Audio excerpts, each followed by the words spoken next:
that is not true.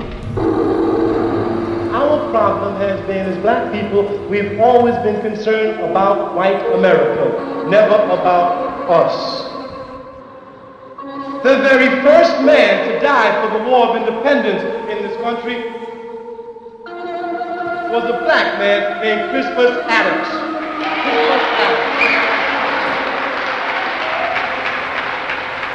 He was a fool.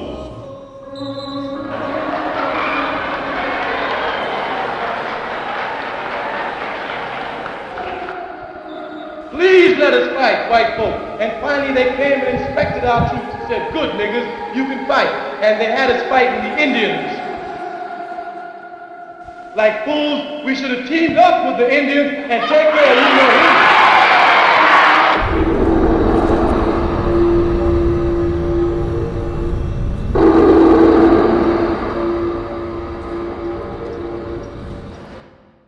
Alright, yo, drugs in the driver's seat. This nigga Tone, aka Stacio, is in the building.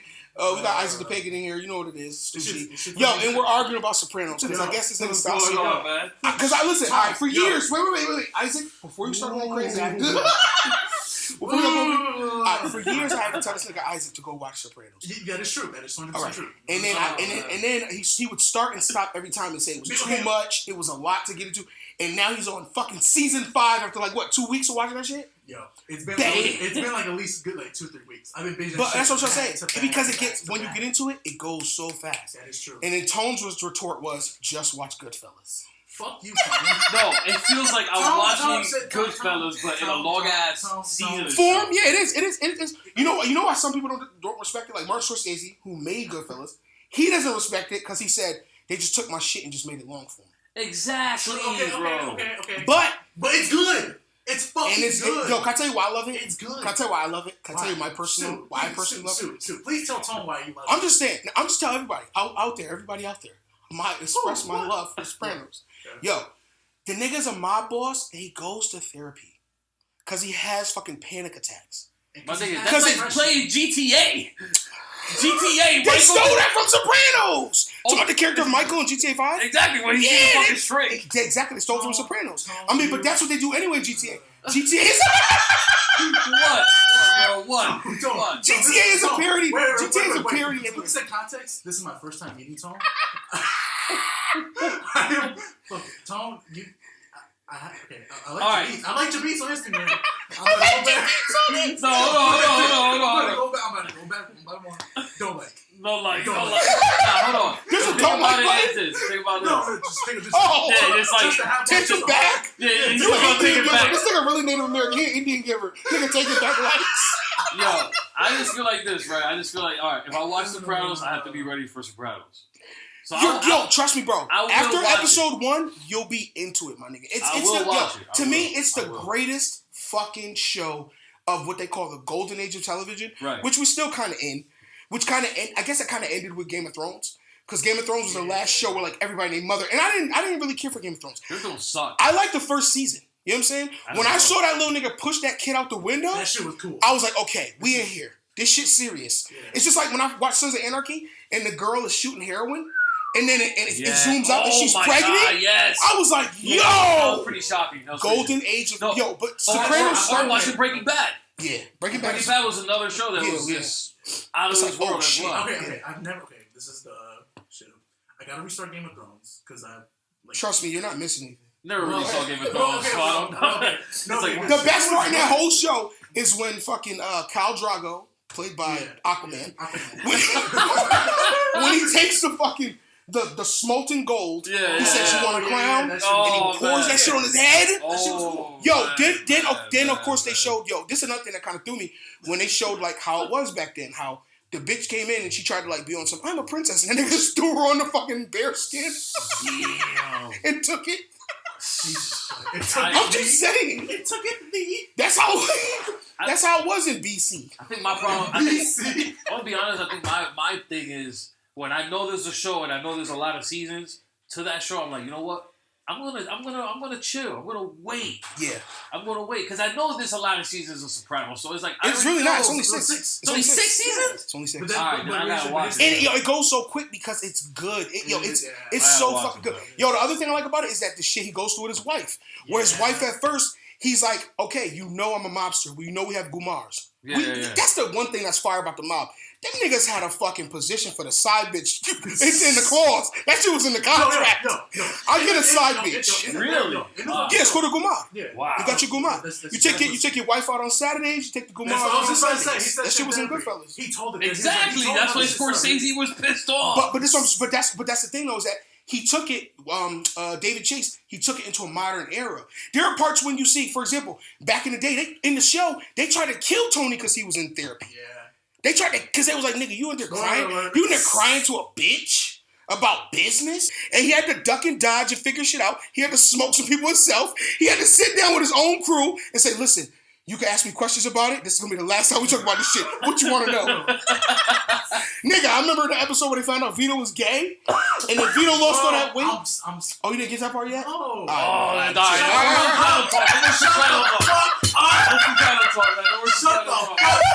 Man, fuck this guy. This nigga had 80 years to watch this shit. This shit been out since 1998. That's crazy. This shit came out the year this nigga was born, nigga. Yeah. 2002 was lit. Oh my god, bro. Let me turn this shit down a little bit. Niggas is going but niggas definitely. Okay. Yo, if you out there, you haven't watched Season Sopranos, I know 4 you don't want to watch episode it because you're like, it's from 2002 and they have flip phones. But it's But that's fire. cool. But it's fire, my nigga. Yo, that's part of the show too. When he's like, I wish we didn't have these things anymore. Like, he hates his cell phone. And I get it. Like, when you're in his position, yo, every 5 minutes on that show, he's getting a call. Somebody got whacked. Your wife is in trouble. Your son tried to kill himself. You this, you that. You did it. It's always something. Like, you know what I'm saying? But, yo, it's the greatest. Because it shows that shit, that mafia shit, but it shows that it's not. See, Scorsese shits, it only really shows, other than Goodfellas was the only one who he kind of showed that the shit could go sour. Yeah. But other than that, it's all glitz and glamour with his shits. You know what I mean? It's not showing you like Casino. Casino is the greatest. Casino is the greatest mob movie ever to me. I love Casino. For real. Yeah. I love Casino. Okay, this thing. It's like, really? Casino? You don't fuck with Casino? Wait. Casino is basically. All right, wait, are you talking to me? No, Casino is like basically Goodfellas, but it's like twisted, like, you know what I'm saying? You mean like amped up? You know, both. If you think about it, though. Well, both them shits are based on real stories. Though. No, it's just based on the real stories. But It is. If you think about it, it's almost similar. It's like it's Scorsese. That's all Scorsese. That's all Scorsese does. He works with the same 5 people. He just did The Irishman with all his 80-year-old friends. Yeah, Like that's what they do. That shit was good. He's basically a fucking Italian Tarantino. It's the same fucking movie with same people. Yeah, all the time. He's Italian Tarantino. I mean, but that's the thing that a lot of Hollywood people do. Like, they'll work with the same director if they can. They'll work with the same cinematographer if they can. They'll work with the same sound people because they want somebody who knows their temperament, somebody who knows their style, somebody who gets when they come in and say, "I want it to be like." You know, and then they just do it. You know, like, you know what I mean? Casino is pretty good. I love it. I love it mostly because of like the dialogue in that movie. Okay. Like, don't you ever go over my head again, you Jew motherfucker, you. Yeah. Don't you ever go talking behind my back to people at home. Yeah. Again. Yep. That shit, the shit where they was in the fucking store, and he sitting there complaining to his mother about everything, snitching on everybody. And then, Ma, they got me bringing $1 million to Las Vegas every week. Oh my God. That shit made me fucking Rodney Dangerfield ass nigga got everybody smacked. Yo, that movie is, but I love that movie also because the shit with the wife. You know what I'm saying? That nigga was the ultimate simp. It's like this bitch is a hooker. Yeah. A straight up hooker. She's a hustler. No, she's a hooker. And it's like, nigga, you sit there and tell her, I know you'll never love me, but will you marry me?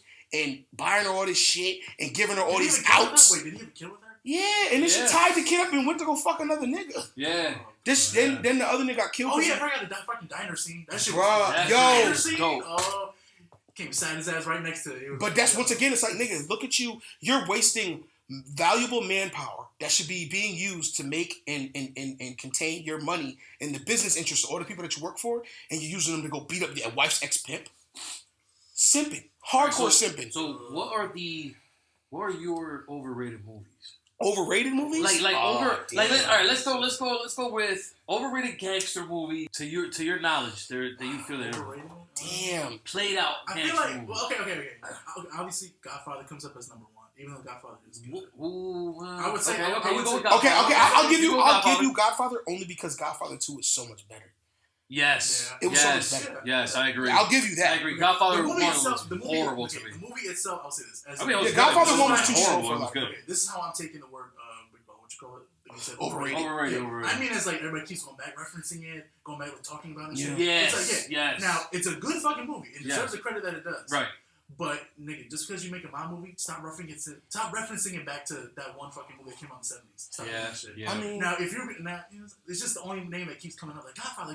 Right. It's like, all right. I mean, well, gangster gangster movies is kind of slim pickings because it's like you have the Scorsese Johns, or the ones that Scorsese did, and then you have your Godfathers, and then even when you think you're going outside of those, gangster like crime movie. I mean, if you're talking about crime movies in general, then you'd have to go into like a lot of like the black movies and shit, like some of those hood movies. I could go with Scarface is very overrated. I'll give you that, but when you first see Scarface, it blows your fucking mind. Yes, of course. When you first ever see it blows your mind. But and it gets you're right. It gets overrated over time. But then, as I got older, when I watched it again, some of the stuff I didn't understand in it made it better to me again. Yes, like definitely. the immigrant crisis, like the Cuban, quote unquote Cuban crime wave, all that shit. These were things that as a kid I wasn't paying attention to that. I was paying attention to this nigga doing mad coke and killing niggas and taking a nigga's bitch and telling her you're fucking inside, you're fucking toxic. What he tell the bitch in the shit? He was like, your insides are polluted. Your insides are polluted. I can't have no fucking kids with this stupid white bitch. Exactly. No. But I feel like I want to have blonde babies with I feel like that movie's overrated to me just because like all the rappers talked about it back in the day. Every rapper had a goddamn poster on that shit. Only because it was super fucking violent and it showed, But it also was that it was the first kind of like big time crime movie where it was like even though the person who did the role, Al Pacino, is not a fucking minority. Yeah, exactly. But it was a minority. It was supposed to be a dude who literally started at the fucking taco truck and worked his way up to fucking having a fucking sky banner going across the sky. With your world on his wall. Exactly. That's fine. A tiger. That's fine. Tiger. That's cool. I like a tiger. He had a tiger, bro. He had a tiger. His Porsche. His Porsche, he had he wanted his whole Porsche to be decked out. He was like, I want lights for the swamp, everything. He was going crazy. When he killed Manolo for fucking with his sister, true. That shit. Where as a kid, I'm just like, okay, I don't care. Yeah, but when you got older, you're like, that's fucked up. I didn't do that nigga like that. Here's the thing, though, how would you feel? Nigga, I wouldn't care because at the end of the day, listen. You see how your sister acting in these streets, right? Yeah. You know how your right man, you know how your right hand man get down. You know that you know in some ways that he's probably not a bad guy. You know what I'm saying? If he's not. They're probably both good for each other. Exactly. It's not a big deal. Basically. But then when you see them together, it's like, but then also that's why it was good. That's also why it was good because it was kind of like that, I don't know what you would call it, kind of that Oedipus complex shit where like, he wants to fuck his sister. Really deep down, that's really what it is. It's like, that's why you mad. Because Manolo, because you want to fuck your sister, you fucking creep. Let Manolo be with your sister, nigga. Manolo was a good guy. If Manolo was like a piece of shit the whole movie, I'd be like, oh, all right, nah, bro. Even if my nigga was a piece of shit and I caught him at my sister's house, I'll be like, yo, come outside, my nigga. Let me talk to you. I'm not just gonna pull it out and smoke him. The nigga just smoked him. He smoked him. He even said. I mean, also he was high on probably like a fucking quarter ounce of cocaine up his nose. You know what I'm saying? So like, I feel it, but at the same time, it's like, nigga. Then you want to talk about the more black gangster movies. What do you got? You got your Paid in Full. You got your Paid in Full. One of my favorite. It's one of my favorites. You watch what? I just watched Blue Hill Lab the other night. That's a good movie. That shit was good. That's a good movie. Blue Hill is a good movie. Fucking what's the other shit with Wesley Snipes? Sugar Hill. You mean New Jack City? New Jack City is a good movie. New Jack City is also a movie that's a little. That shit be making me laugh though. With the whole Pookie thing, with the whole Pookie thing. I put this shit in the last episode. Boy, you an idolater. You an idol worshiper. You're killing your own people. That whole with them little white devils. Yeah, I swear though, when the whole Pookie part comes up, though, I start rolling every time. It's hilarious. It is hilarious. That nigga Chris Rock sitting there shaking. This nigga fucking meat barely hanging onto his bones. Nigga fucking. Dude was so skinny in that movie too. Shit. You know what's so funny? The shit that I pick up in The Sopranos and just any fucking the whole gangster genre shit. There's a lot of actors that I've seen just play as minor little small roles. I'm like, oh shit. Like I just saw. I didn't even know it. I saw it was Mike Epps in Sopranos when he was playing the gay nigga. Yeah, Mike Epps. I didn't know it was him until he showed it. I was like, oh shit. Yo, it's a lot of actors who's what's his was in there? What's the nigga who made Hamilton? What's that nigga name who made Hamilton? I mean, Will something Miranda, something okay. Will whatever Miranda. Nigga, I don't know. You went to liberal arts high school. I thought he would be your hero. Sure. Anyway, so this nigga, so check it out. Will Manuel Miranda, whatever the fuck his name is, he fucking was in this episode of Sopranos. Fucking is just like a bellhop. Like that shit be crazy. Like you be seeing him in a cup. Yeah, but like also that's another reason why Scorsese kind of took offense to Sopranos. Half those actors that are in that shit, like the nigga who played like Jackie Aprile Jr., he was in Mean Streets. Like you know what I mean? Those are a lot of guys who were in fucking Scorsese movies that, you know what I'm saying? David Chase brought in for Sopranos. But yo, if you out there, yo, and you have HBO Max or Prime, watch Sopranos, man. Just watch it. It's fucking, it's good, man. It's good. It's real good. Watch Snowfall. I haven't watched that shit yet. Now that's a show where I'm like, I've gone to it and I'm like, nigga, I'm not about to start this. All right, you want to know something? I'm going to tell you something. What is it about? All right. I don't even know what it is. The same thing you just said, Stu, I did the same thing for a while until I clicked the show. I was with my girls like, you know what? Yeah. I'm high, I'm going to watch this shit. Clicked it, and I'm like, it's about literally a young, smart-ass black kid from South Central, went to school, boarding school, whatever. Yeah. Comes back, though, because... gets into some trouble over there, I guess. Wasn't his fault, though. Also, he couldn't afford to stay there. Starts slanging weed for his uncle, but then he finds out there's more money in coke. Yeah. Then what happens, though?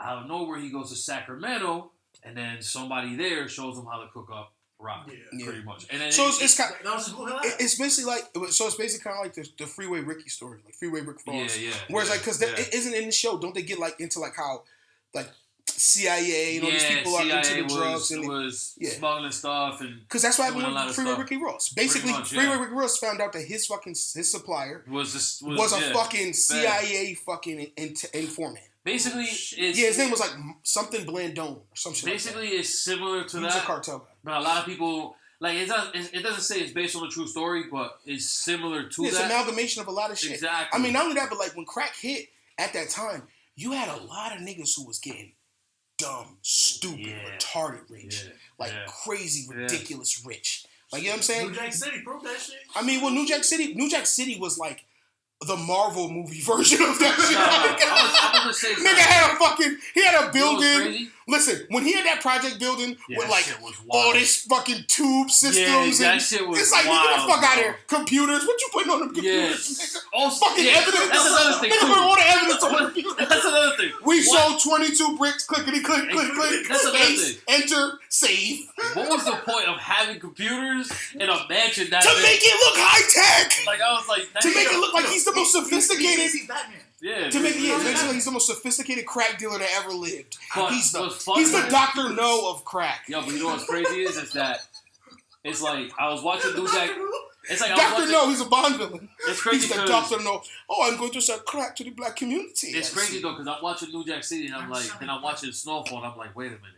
It's like almost around the same. It's the parallel. Same year. It's just different. It's just different cities. So it's like basically, it's like whatever was Cali getting, we was getting. California, New York and California were the two places. There in Chicago where that shit hit hard, and it was niggas was getting fucking rich. You got your Fat Cat Nichols. You got your a lot of people out of that time. Fucking Preem. You know what I'm saying? Like Preem team, all that shit. A lot of shit came out of that shit. So like. That shit is crazy. But I might check that shit out. I don't know. I just you know what it is too. It's like for me growing up in the hood and shit. Like I feel like I got my own stories. Yeah, it's like I seen like, shit. I be wanting to watch shit about the mafia when I was a kid. That's why I watched shit about the mob because it was like, wow, I like this. This is way more structured. Like this shit. But that's crazy because I find myself watching more cop shows, yo, and it's wild, man.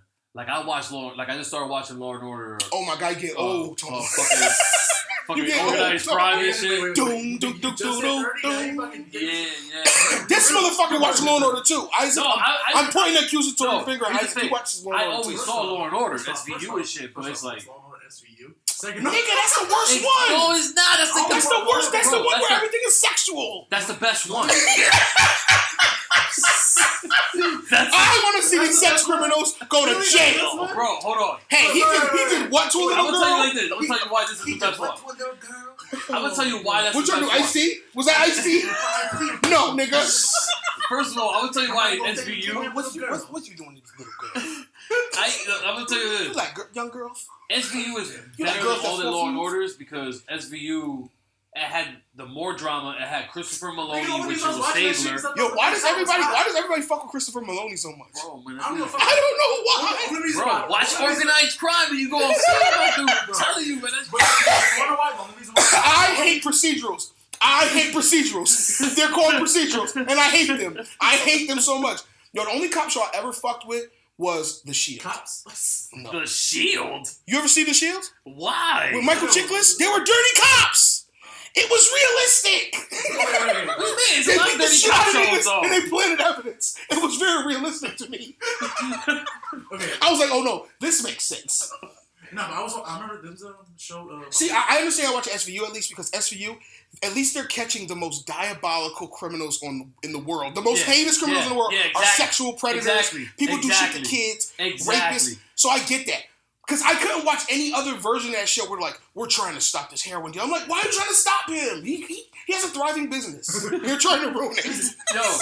Like the reason why like SVU is like probably the better Law and Order out of all the Law and Order. This is what I was like. The only reason why I was watching this video was because You were depressed? that. That's depressed TV to me, but man. I mean, not for everyone. I'm just saying, just for me. If you ever see me watching some shit like that, call someone. Call my mom. I will. Call my dad. Call my dad. Call someone if you see me watching shit like that. I will. Shit. I can't, bro. I'll stop by with your mother. I can't. I can't, bro. I don't. All that CBS, NBC type shit. I can't. All that, okay.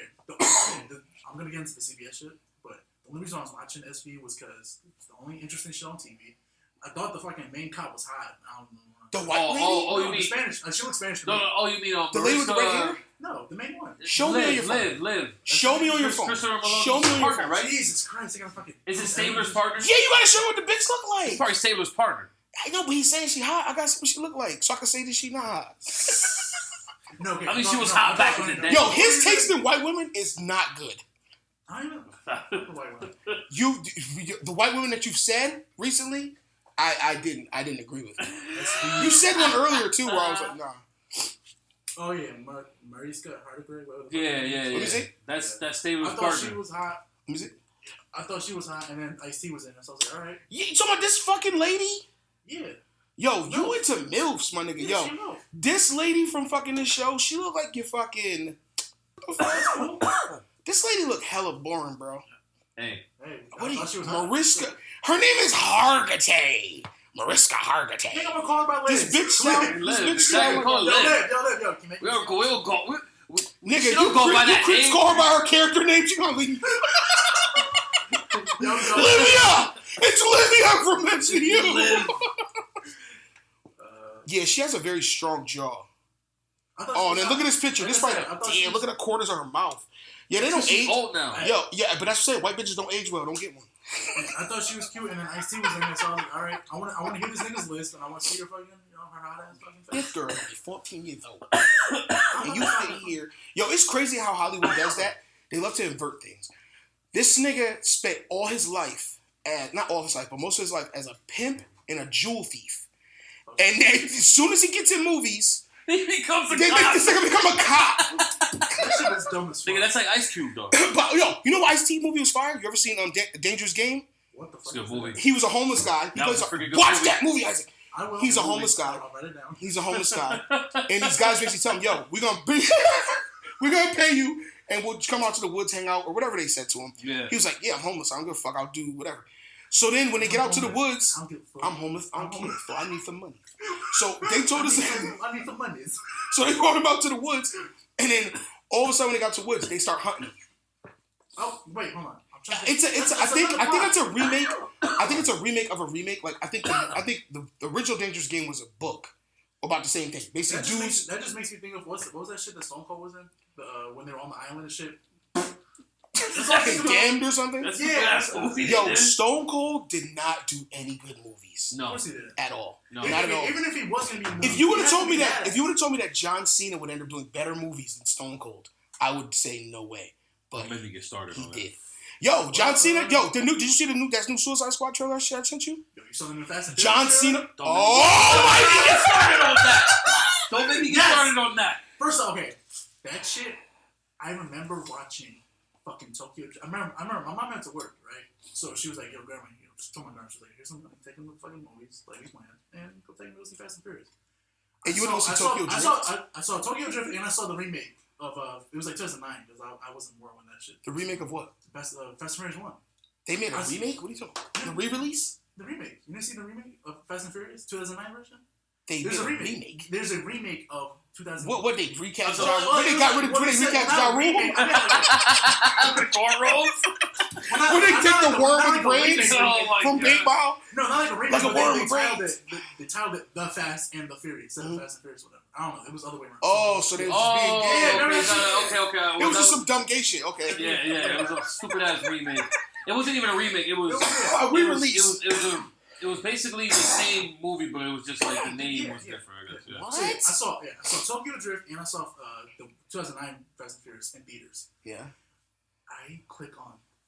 This is my childhood. Fast cars, gear shifting, clutching, pedaling shit. I click on this shit. These niggas in space. The new one, they're in space, right? Yes. Because where else are they gonna go? Didn't they defuse a nuke in the last one? I have not watched the ones. I haven't watched it either, but I hear people talk about them. 8. There's a podcast I used to listen to called How Does This Get Made, where they talk about shitty movies, and they always watch the fucking Fast Furious movies. And one of them, they said they're like defusing a nuke or something. I'm like, are you fucking serious? Yes. These niggas started out as street racers in Miami. No. The movie started off as street racers in Los Angeles. And an undercover cop. Like they would ever waste undercover cops going to stop street racing. And then out of nowhere, it gets... It's a game who have fast cars. Yo, bro, it goes from street racing... Were they selling drugs or were they literally just... No, they were stealing... I remember the first one, they were stealing electronics. It was pretty much just undercover. Yo, when I went to go see the first one in the movies, I went to go see the first one in the movies. Yeah, that's how old I am. Nigga, there were people sitting on the steps. Yeah. There were people sitting on the steps in the movie theater. Yeah. Damn, pre-COVID was lit. Nigga, they didn't give a fuck. Then the other movie I went to go see where it was like that was fucking State Property with Beanie Siegel in it. That shit was fucking... It was so many niggas in there. Really, and then afterwards, it was a lot of mayhem. Yeah, yo, really good movie. State Property. State Property's not a really good movie. It's some shit to watch. It's some shit to watch. Nigga, it's some shit to watch. Don't watch it. It's some shit to watch. It was like a good ass one. I mean, no. It's not a good ass one. State Property. It's just all the Rockefeller movies are worth a watch because they're funny, they're entertaining. Like there's one with Kevin Hart. I forget what it's called. Oh God. Fuck. Soul Plane. Nah. That was it was a movie that he did with Rockefeller before. You said what? He said Soul Plane's hilarious, bro. What? What is your... Yo, what because this nigga got meme. He got meme humor. This nigga, that's meme humor. All that shit in that movie is all meme shit. That movie's trash. It's all meme level comedy. Sucks, bro. Yo, the only funny part of that movie was when he said his name was Captain Gay Man. He was like, but gay man, not gay man, like two men fucking together. That was the only funny part. Every other part of that shit was corny. Okay, what's this? Any of those fuck this. I have a very like certain place for them. They suck. Any movie where it has 101 fucking cast members in it, where like it's all fucking big name people, it's like, all right, this is gonna be corny. Like some ensemble, like big huge ensemble shit. Yeah, it's always trash. Yeah, there's no need for that. Starring this guy, that lady, this guy, that lady, and that guy. I was watching the other day with my mom and shit, and I was like, yo, damn, how many motherfuckers in this shit? You talking about Soul Plane? Yeah. Why were you watching Soul Plane so recently? Right. What channel was this on? Like I saw Deadpool recently. Please tell me. They play that shit on Bounce TV. I don't even know what that is. I recently saw Deadpool. I hated Deadpool because I don't like Ryan Reynolds. I think Ryan Reynolds is a horrible. Cool. I think he's a horrible actor, bro. He's not even funny, man. He's not. The hot take from Stacio. This nigga Ryan Reynolds sucks. I say I can name. Yo, let me tell you something. I could take him or leave him. Is he the greatest ever? No. But I could take him or leave him. I could take Deadpool. He was made for that role because he has the perfect snarkiness for it. Yes, he was made for Deadpool. Yeah. But anything else I see him in, I'm just like, See, when I saw Deadpool, I was like, here we go. Another trashy ass Ryan Reynolds movie like Green Lantern. What's the first movie you saw? Green Lantern was so bad. Huh? I saw a lot of Ryan Reynolds. I saw those bullshit comedies used to be. Yeah, the bullshit comedies used to be. The best friend of the girl, he used to be fat. Exactly. Fucking the movie with Sandra Bullock where they got fucking married in something or whatever, bullshit like that. He just became an action star like just recently. Yes. And you know what? And those are the new action stars anyway. They just take romantic comedy niggas and make them action stars. And that's the thing. When I saw him, they do. There's no real action stars anymore. The only pure action, not even pure. The only quote unquote air quotes pure action star anymore is The Rock. He's the only one that they purely cast in action shit. Everybody else, these niggas are doing rom-coms the other 90% of the time. Jason Statham. That's true. Yeah, I'll give you that. I'm gonna tell you what's wrong with Jason. Even though I think Jason Statham has probably been in one of those movies, like, nah, come on, let's get in the taxi and go back to your apartment. No, see the problem with Jason. Oh, you ready for a night, kid? The problem with Jason is you're gonna suck my knob. Like he started making too many of the same movies to me, and then also when he started doing the fast shit, that's when I was like, all right, you're done. Like I lost. What? Yo, Transporter was cool. Transporter was cool. No, all the Transporter was good. I'd say that Deadpool. Once I saw it, I was like, all right. The first time I saw the first Deadpool, was like, it's close. For people who read the comic books, it's close to the comics, and that's why people like it. Then I re-saw it, and then I was like, all right, I can dig Deadpool. I like it. I like the fact that he played an action star and he played a super. It's the same thing with Paul Rudd when he did stupid ass. Thank you. You didn't like Ant-Man? I liked Ant-Man. Oh, yeah. But it's also stupid. But yeah, but I feel you. But that's what I'm trying to say. Paul Rudd used to do what? Rom-coms. He was in Clueless. He was in I Love You, Man, and I just finished seeing that today. That's what I'm saying. Like, nigga, he was in like he was like either a Judd Apatow comedy guy, or a fucking rom-com guy. And now he's a fucking action. But that's why they're making these niggas the new action stars because that's what they want. Because that's what they want the action star to be. It's like this kind of beta male guy who's just like, oh, well, yeah, I mean, I'm a superhero, but I do whatever my wife tells me. Here's the thing. Back in the day... I mean, yeah, I'm a superhero, but if my wife says take out the trash, I hurry up. Back when we were... super straight. Because he's I'm crazy. going to throw this shit through the roof, bitch. Leave me alone. It's really...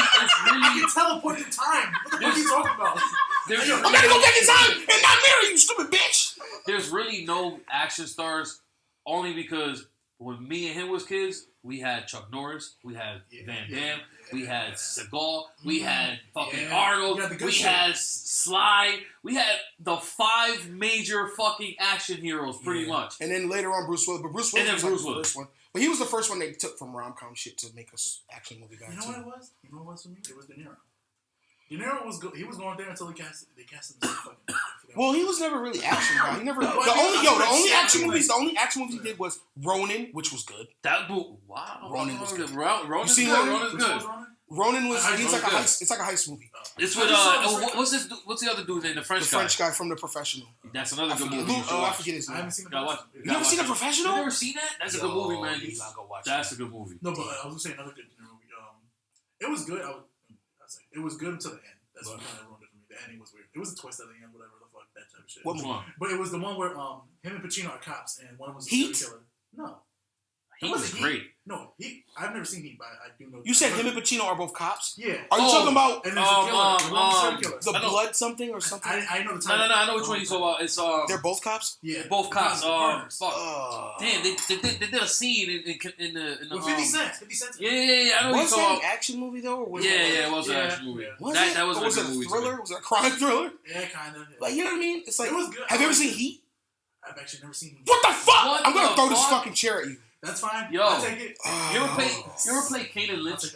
Huh? You ever played Kane Lynch? Of course he's never played Kane Lynch. He's 19. You never played Kane Lynch? He's 19. I don't know say what Kane Lynch is. Oh well, you. It was a video game. It was a video game. So the video game almost portrayed what Heat had in the first. When you watch Heat and you watch the first scene and you watch what goes down, it's watch that movie. That movie is so fucking. Like watch Breaking. Like watch Break. What was that? Point Break. Point Break is good, but Point Break Point Break loses points because of Keanu. Like Keanu, it was smart. Asking which one he saw. It was smart. It was smart for them. The plane scene It was smart for them to have Keanu play that role because he's kind of like, yeah, hey, I'm Keanu, so he could fit in with those surfer guys. Big ass fucking Gary Busey's team. So he could fit in with those surfer guys, but it always kind of threw me. It's like he's in the FBI, really. It's like, so where do you see yourself here at Quantico? Oh, I want to be an FBI agent. I want to be a federal.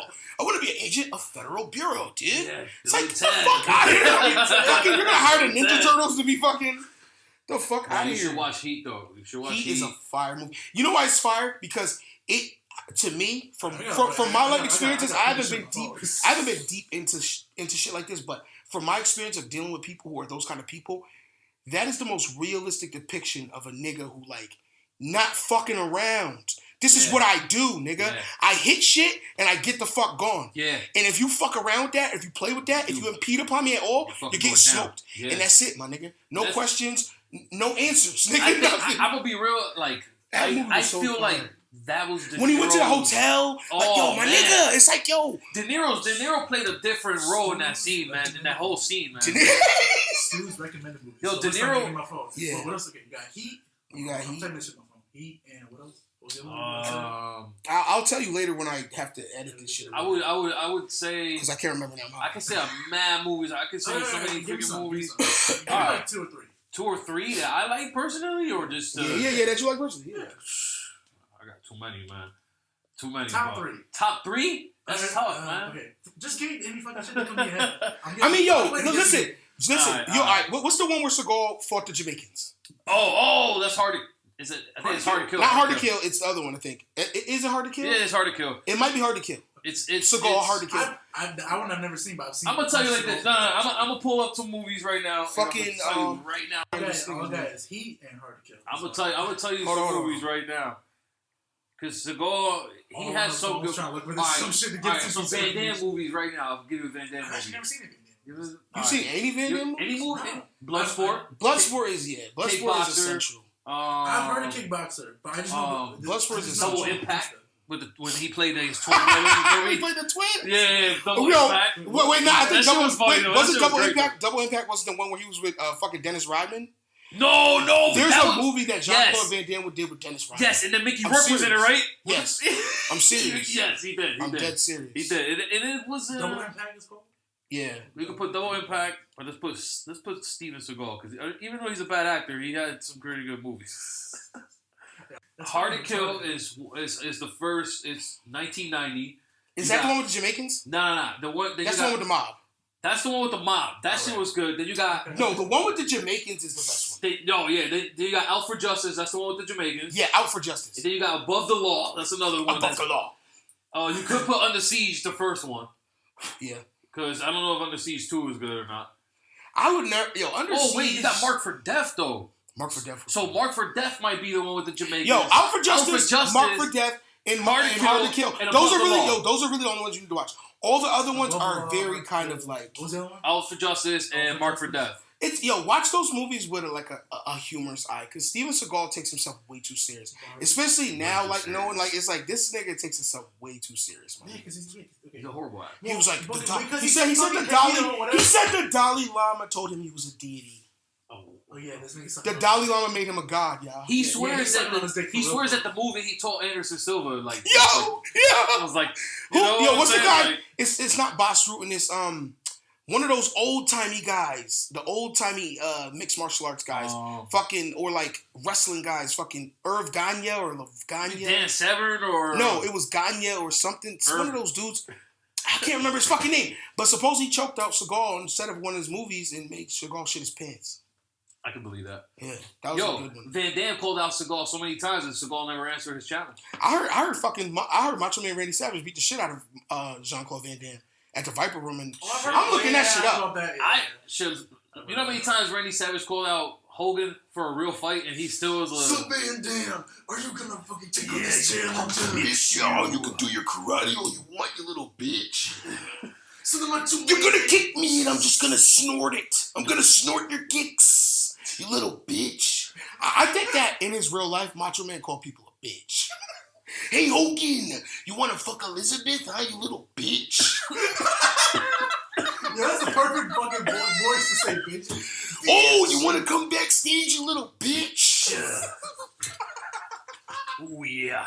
Oh yeah, step it to a Slim Jim, bitch. Yo, I say this, that the final boss for pro wrestling should be Chris Jericho. Anybody who needs to be a pro wrestler should fight Chris Jericho. Listen. Okay, listen. This is what I'm gonna say. This is all I'm gonna say about Jericho. This is what I'm gonna say. Here we go. Jericho is at his age. Jericho is he's very consistent. You know what I'm saying? Like I've never seen him fuck up a lion salt. I've never seen him fuck up a triangle drop kick. I've never seen him fuck up anything, and that's what it should be.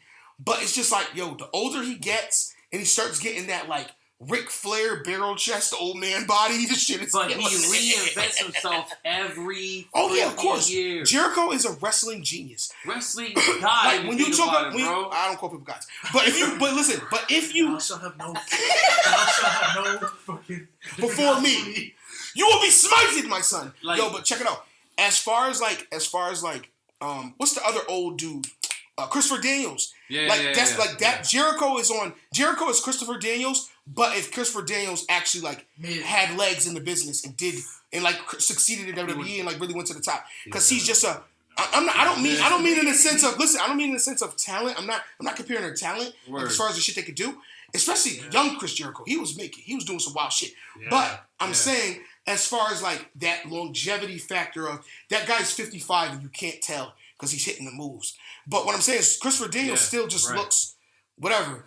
He walks a little weird, but he looks like a normal guy. That nigga Chris Jericho starting like his dad or something. I don't know, nigga. Like nigga start looking like an old hockey player. You want to know who's the worst hockey player? He ain't like he got on pads and shit. You want to know who's the worst person in the mic? Homicide. Homicide? I've never really. I don't know anything about Homicide. I don't know anything about Homicide either. Go. You talking about Homicide from Impact? Yes. I knew this was gonna divulge. I said divulge. I knew this shit was gonna fucking digress into a fucking wrestling podcast. Anybody out there that doesn't like wrestling, just turn it off. No. Anybody, all right. Just turn off the podcast. It's not all going This nigga brought up Homicide. This nigga is going deep cut. Impact Wrestling. Christopher Davis. Yo, but if you're still listening, go look up Impact Wrestling. Go look at their 6-sided ring. That shit was stupid. What? I think that shit was dumb. That was really? AAA. That was he got that from AAA in Mexico and brought it. Yeah, and I think the only reason they did it in Mexico is because they had like 10 little motherfuckers running around the ring at once. And you gotta have 6 sides. Yeah, put them all his ropes. It was interesting. Here's the thing, though. Interesting to see. The 6-sided ring shit, it was cool. It was Homicide's a good wrestler, but his promos are trash. All right, I'm gonna look up a Homicide promo right now. Just keep talking. Are you sure? Yes, of course. What do you mean? Like this? That's what this show's about. All right, so I'm gonna give you the newest promo right now. I'm giving you the newest promo. You go. And I'm not editing that out. You definitely go on YouTube and you put Ring of Honor and you put Violence Unlimited. Violence Unlimited promo. Yes, and when you hear this dude speak, first of all, the whole promo, I like the group. I like Homicide. I like Chris Dickinson. I like Brody King. I like Tony Deppen. These guys are top-notch wrestlers, whatever. And Homicide is you said ROH? Yeah, and Homicide is a legend. I watched every Homicide match. I'm a fan of him. I'm a huge fan of Homicide. And what's the name of the pay-per-view? It wasn't a pay-per-view. It was just a Ring of Honor promo. It was like a normal Homicide, Ring of Honor what? Violence Unlimited. Just put Violence Unlimited ROH and it should pop up. His promos ain't that great. His promos ain't that great. There's videos. Yeah, I know. Bro, there's videos of Samoa Joe and CM Punk making fun of. Is it this one right here, or is it the one we in ball black? Go down. It should have been popped up. I don't know why it popped up. Probably because it's not my shit. Because I've never typed this nigga's name in before. And YouTube was like, who? Or just put ROH and then look up Violence Unlimited. It should pop up. All I know is that promo was the worst. I'm saying, all right, let me just put Homicide. As a fan, it made me cringe. I felt bad.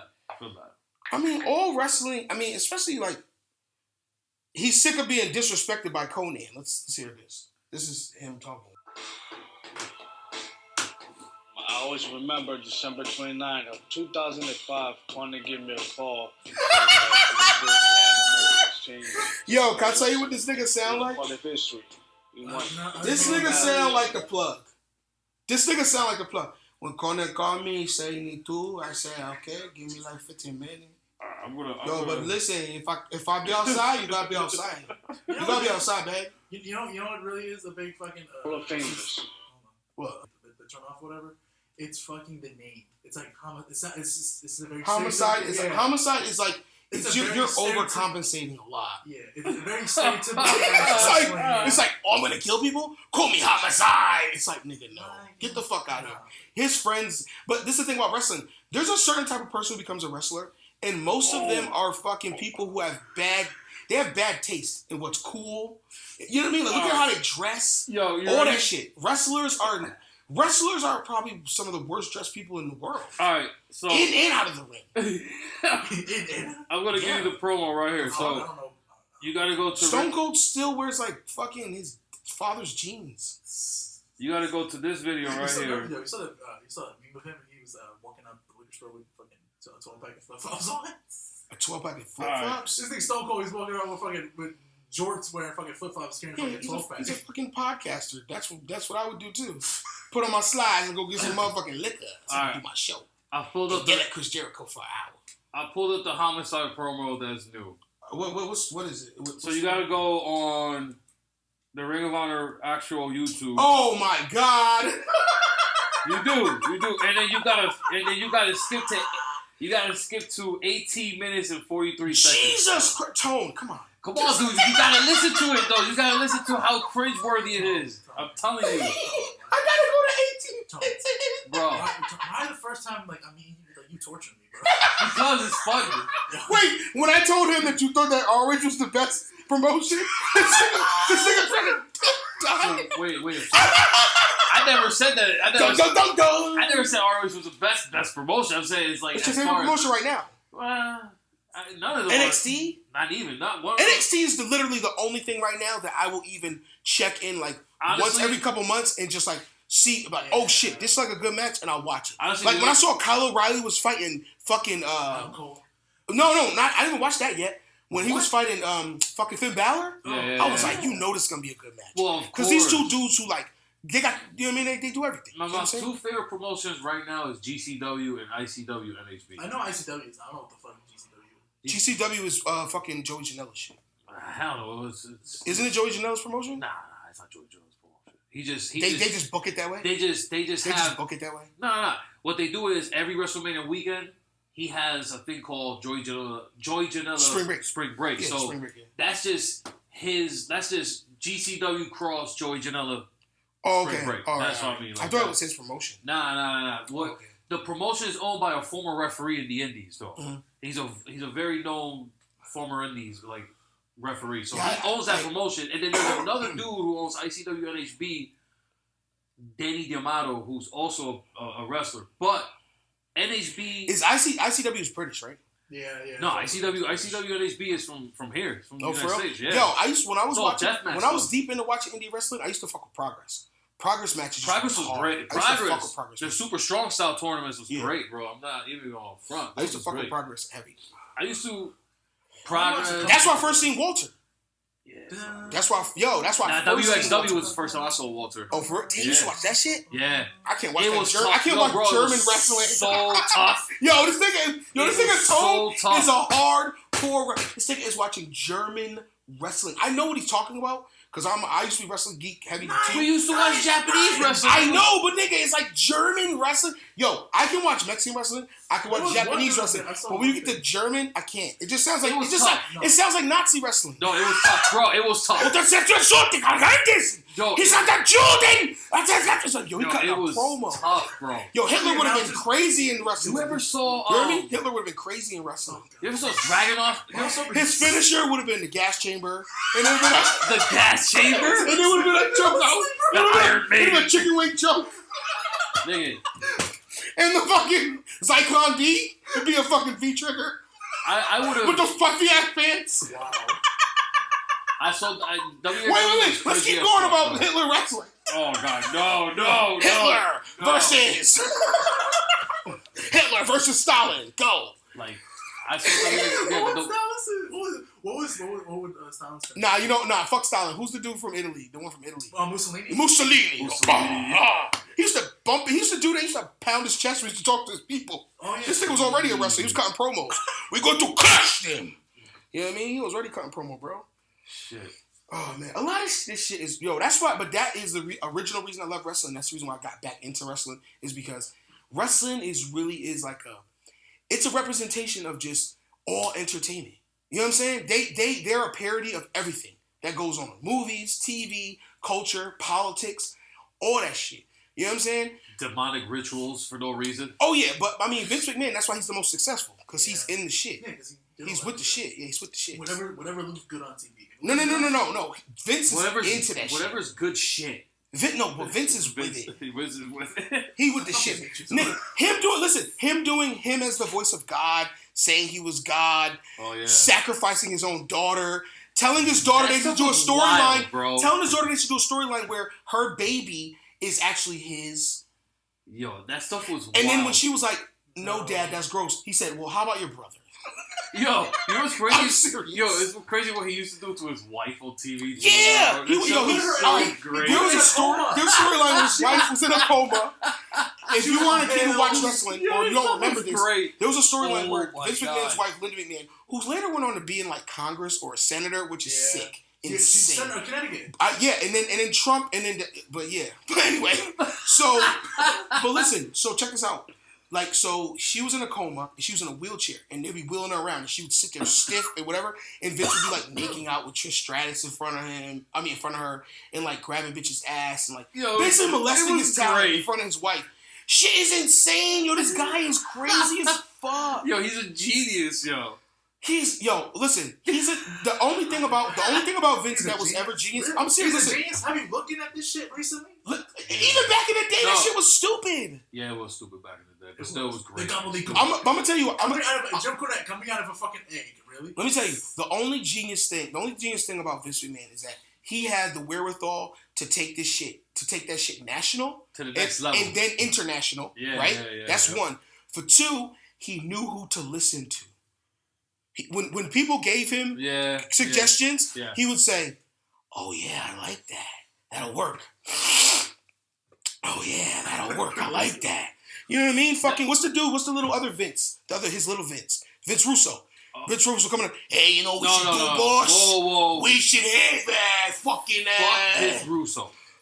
If you don't know Vince Russo, go look him up. He looks like he works at a pizza shop in New York. Fuck Vince Russo. Yo. And he's mad because you want extra time. Yo, do you guys remember the promo? I don't know. You remember the referee was acting all psycho and crazy, and then they fucking ate rat poisoning and shit. Was this in WWE or was this WWE?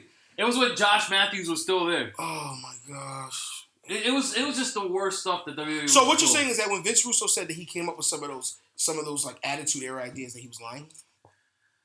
I don't know the exact things that he's taking credit. What ideas is he taking credit for? Vince Russo. Tell me some of the ideas he's taking credit for, and then I'll tell you if I think he actually came up with it. Vince Russo did something, I forgot what it was, where it was in WCW. He came in and he literally scratched everything off and made new champions, made new everything. And it made no sense. Yeah, it went from WCW to WWE. It made no sense. The dude doesn't make sense at all. Oh, no. He started to try to be on some, like, when he went to WCW, he started to try to be on some, like, you know how, like, some comedians do, like, anti-comedy? Like, it's like, you know, weird shit that's, like, supposed to be, obviously it's not funny, but it's so not funny, it's funny. That's what he started doing with wrestling, where he's trying to be anti-wrestling, where it's like, he tried to make it no more kayfabe. You know what I'm saying? You automatically know, we all know this is fixed, we all know this is fake, let's have fun. And it's like, AEW. my nigga. Speaking AEW still... Those fans are neckbeard fucking smarks who are going to, those are neckbeard smarks who are going to act like they don't, like, so if a person does a flippy dip and everybody runs together to catch him, and then they're all like, "Oh my God, that was amazing, holy shit. But really in the back of their mind, they're like, oh, thank God they all came together and caught him, because if he would have got hurt, that'd have been really bad. That's what I hate about these smart dudes, is like, stop. I mean, okay, should a wrestler die in the ring or break their neck? No. But it's like, stop being so, but it's good that he did that because he could have hurt himself. It's like, nigga, who cares? Moxley's still champ, right? Huh? Moxley's still champion, right?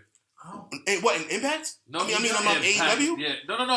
It's Omega. Omega's champion. Yeah, Omega is a champion. Here's the thing. I haven't watched AEW like that. I haven't really been interested in that shit since like the first like month or so. I was or the first couple months. It was cool. When they brought the TNT title in, that was when I was kind of like, this shit kind of man.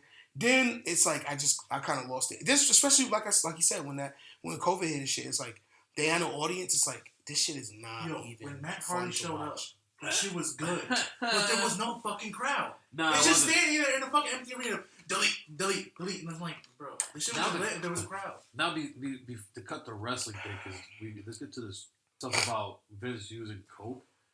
I wanted to say something about.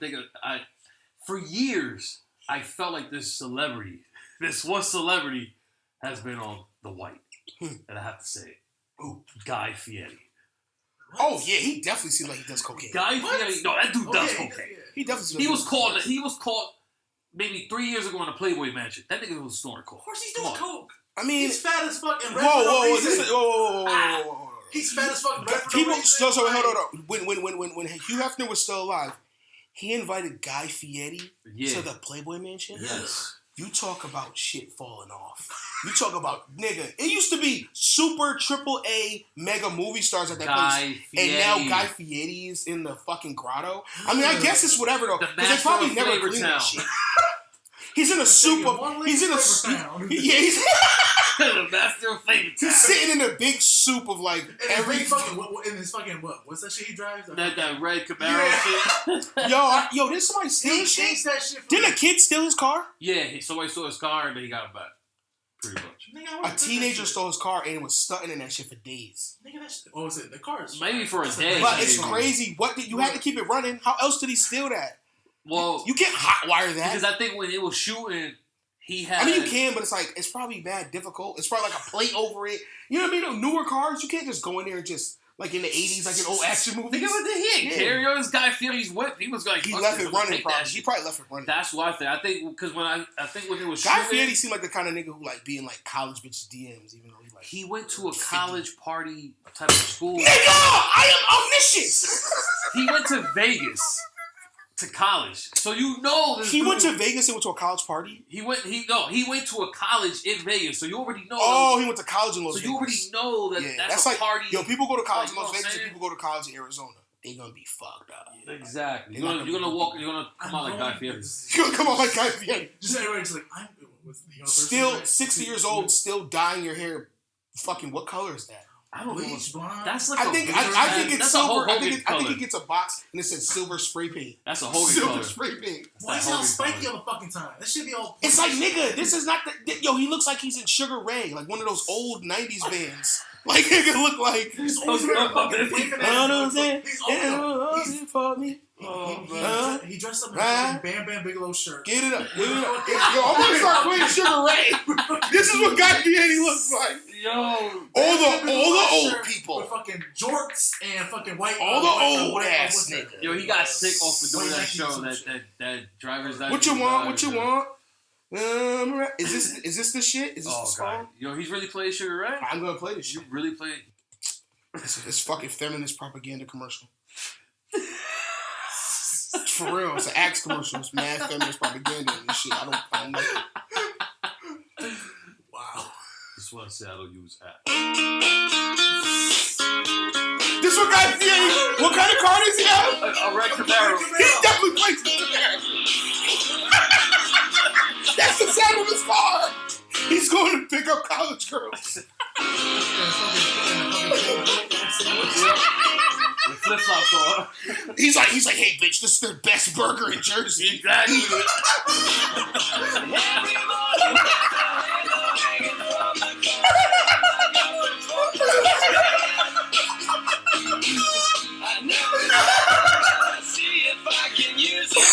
Look at this guy. Look at the lead singer. That's how Guy Fieri stuck in the chair. This is the year that Guy Fieri stuck in. This is the year that Guy Fieri stuck in. What year did this song come out? 14 years ago? 2006, and that's when they put it on YouTube. That's not when it came out. It's fucking Sugar Ray. I'm trying to find it. Where's her like big hit song? Oh my god. No, Sugar Ray is. Oh, this was the other one. I just wanna fly. 97, 91. Yeah. 97, we call it. Oh, this is him doing it live. This is gonna be horrendous. I just wanna fly. Yo, damn, 90s music was bad. Well, it wasn't really bad. It was just this was like late. This was like late 90s. No, 90s music was horrible. 90s white people music. Yeah. Early 90s white people music I fucked with, but later down the line, shit, no. Like when you got to late 90s, like that kind of. Well, actually, no, that's not true because I used to fuck with some of that like alternative rock kind of shit, but it's like I couldn't. It started to get too commercially. Well, actually, you know what I'm no, I take that back. Actually, I take that back because I do fucks with Metallica a little bit. I like Metallica. And then I fucks with Nirvana all the way. I don't fuck with Nirvana. Really? I like Nirvana. I like a lot of Nirvana shit. Yeah. Nirvana was the first like that was the first Actually, white people music I ever liked. It was good. I like Few the sound. good songs. There's one band I really can't stand, and that's Linkin Park. Oh, I don't listen to Linkin Park is I never Linkin listened to Park them. was for Linkin Park. Linkin Park. That's what it should be called. Linkin. And the reason why is Linkin because Park. They were definitely like kind of like a poser people band. Like they were the band for like people who were like scared of listening to the more hardcore. it's like how you go from being You're like yo, have you ever heard this? They're like, no, I like Linkin Park. It's like I think I'm gonna stay eating this. I'm gonna eat this tofu. no, it's like how you go from doing something so new metal or something with hip hop influence. Yeah, I don't know when you become fucking U2. Because they got famous. World peace and all this shit. Because that's what the record labels are selling. That was the biggest shit in the 90s. All those bands were Free Tibet, all that shit. You half the bands didn't give a fuck about that shit. Free Tibet, all that bullshit. Just like now. Yeah, you got companies, Black Lives Matter. Why are you plastering BLM on NBA 2K? Get the fuck out of here. I want to go. This shit is corny. It's corny though. Because it's fake woke shit. It's just because like Mr. Potato Head shit. I was arguing with this nigga at my job about that shit. He's like, you heard about Mr. Potato Head? I'm like, why? What are they doing now? Oh, yeah. They're taking the Mr. off. It's just Potato Head now. I was like, oh, to make it like gender fluid? He was like, what do you mean? I was like, he's like, what, it's not a racial thing? I'm like, no. I was like, who? What racial group gets called a potato head? I don't know, but that's fire. That's a fire, that's a fire ass. That's a fire ass insult. Dude, racial epithet. That's a fire ass racial epithet. Potato head over here. Look at this fucking potato head. I just imagine fucking pulling fucking potato head coming up the block. I just imagine pulling ones. Fucking potato head. Look at this fucking potato head. But this nigga, so he's talking about the potato shit, and I'm like, bruh, it's just the company saying what? Listen, first of all, Mr. Potato Head was dead when I was a kid, but Toy Story brought it back into fruition. Then they stopped doing the Toy Story. They did 4 movies over the course of fucking 80 years, and then now that shit dipped again. So like, what can we do to bring it back?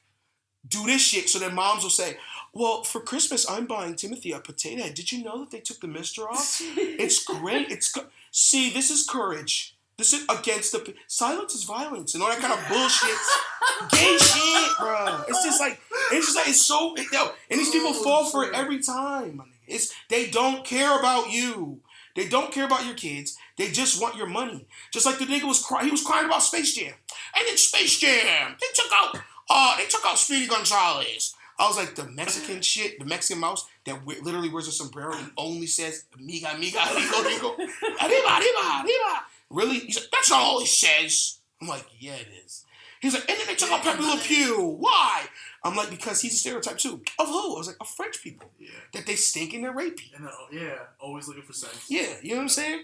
And also in this Me Too times, you can't have a character in the movie like kissing a bitch up the arm, grabbing on her chest, fucking like he's Andrew Cuomo. Yo, that's what that nigga was doing to bitches. He one of them kind of niggas kissing a bitch up the arm. Fucking God! He going hard, yo.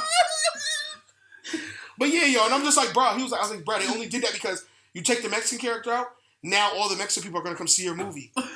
Because they're looking at it like, they weren't gonna care about it anyway, but now they might go see it because like, They took their fucking raton. They took it out of the fucking movie. No more raton in the movie. You know what I'm saying? And the French people might be like, finally, they're going to stop saying that we are the rapists. Yo, but like Apollo Crews right there. Yo, but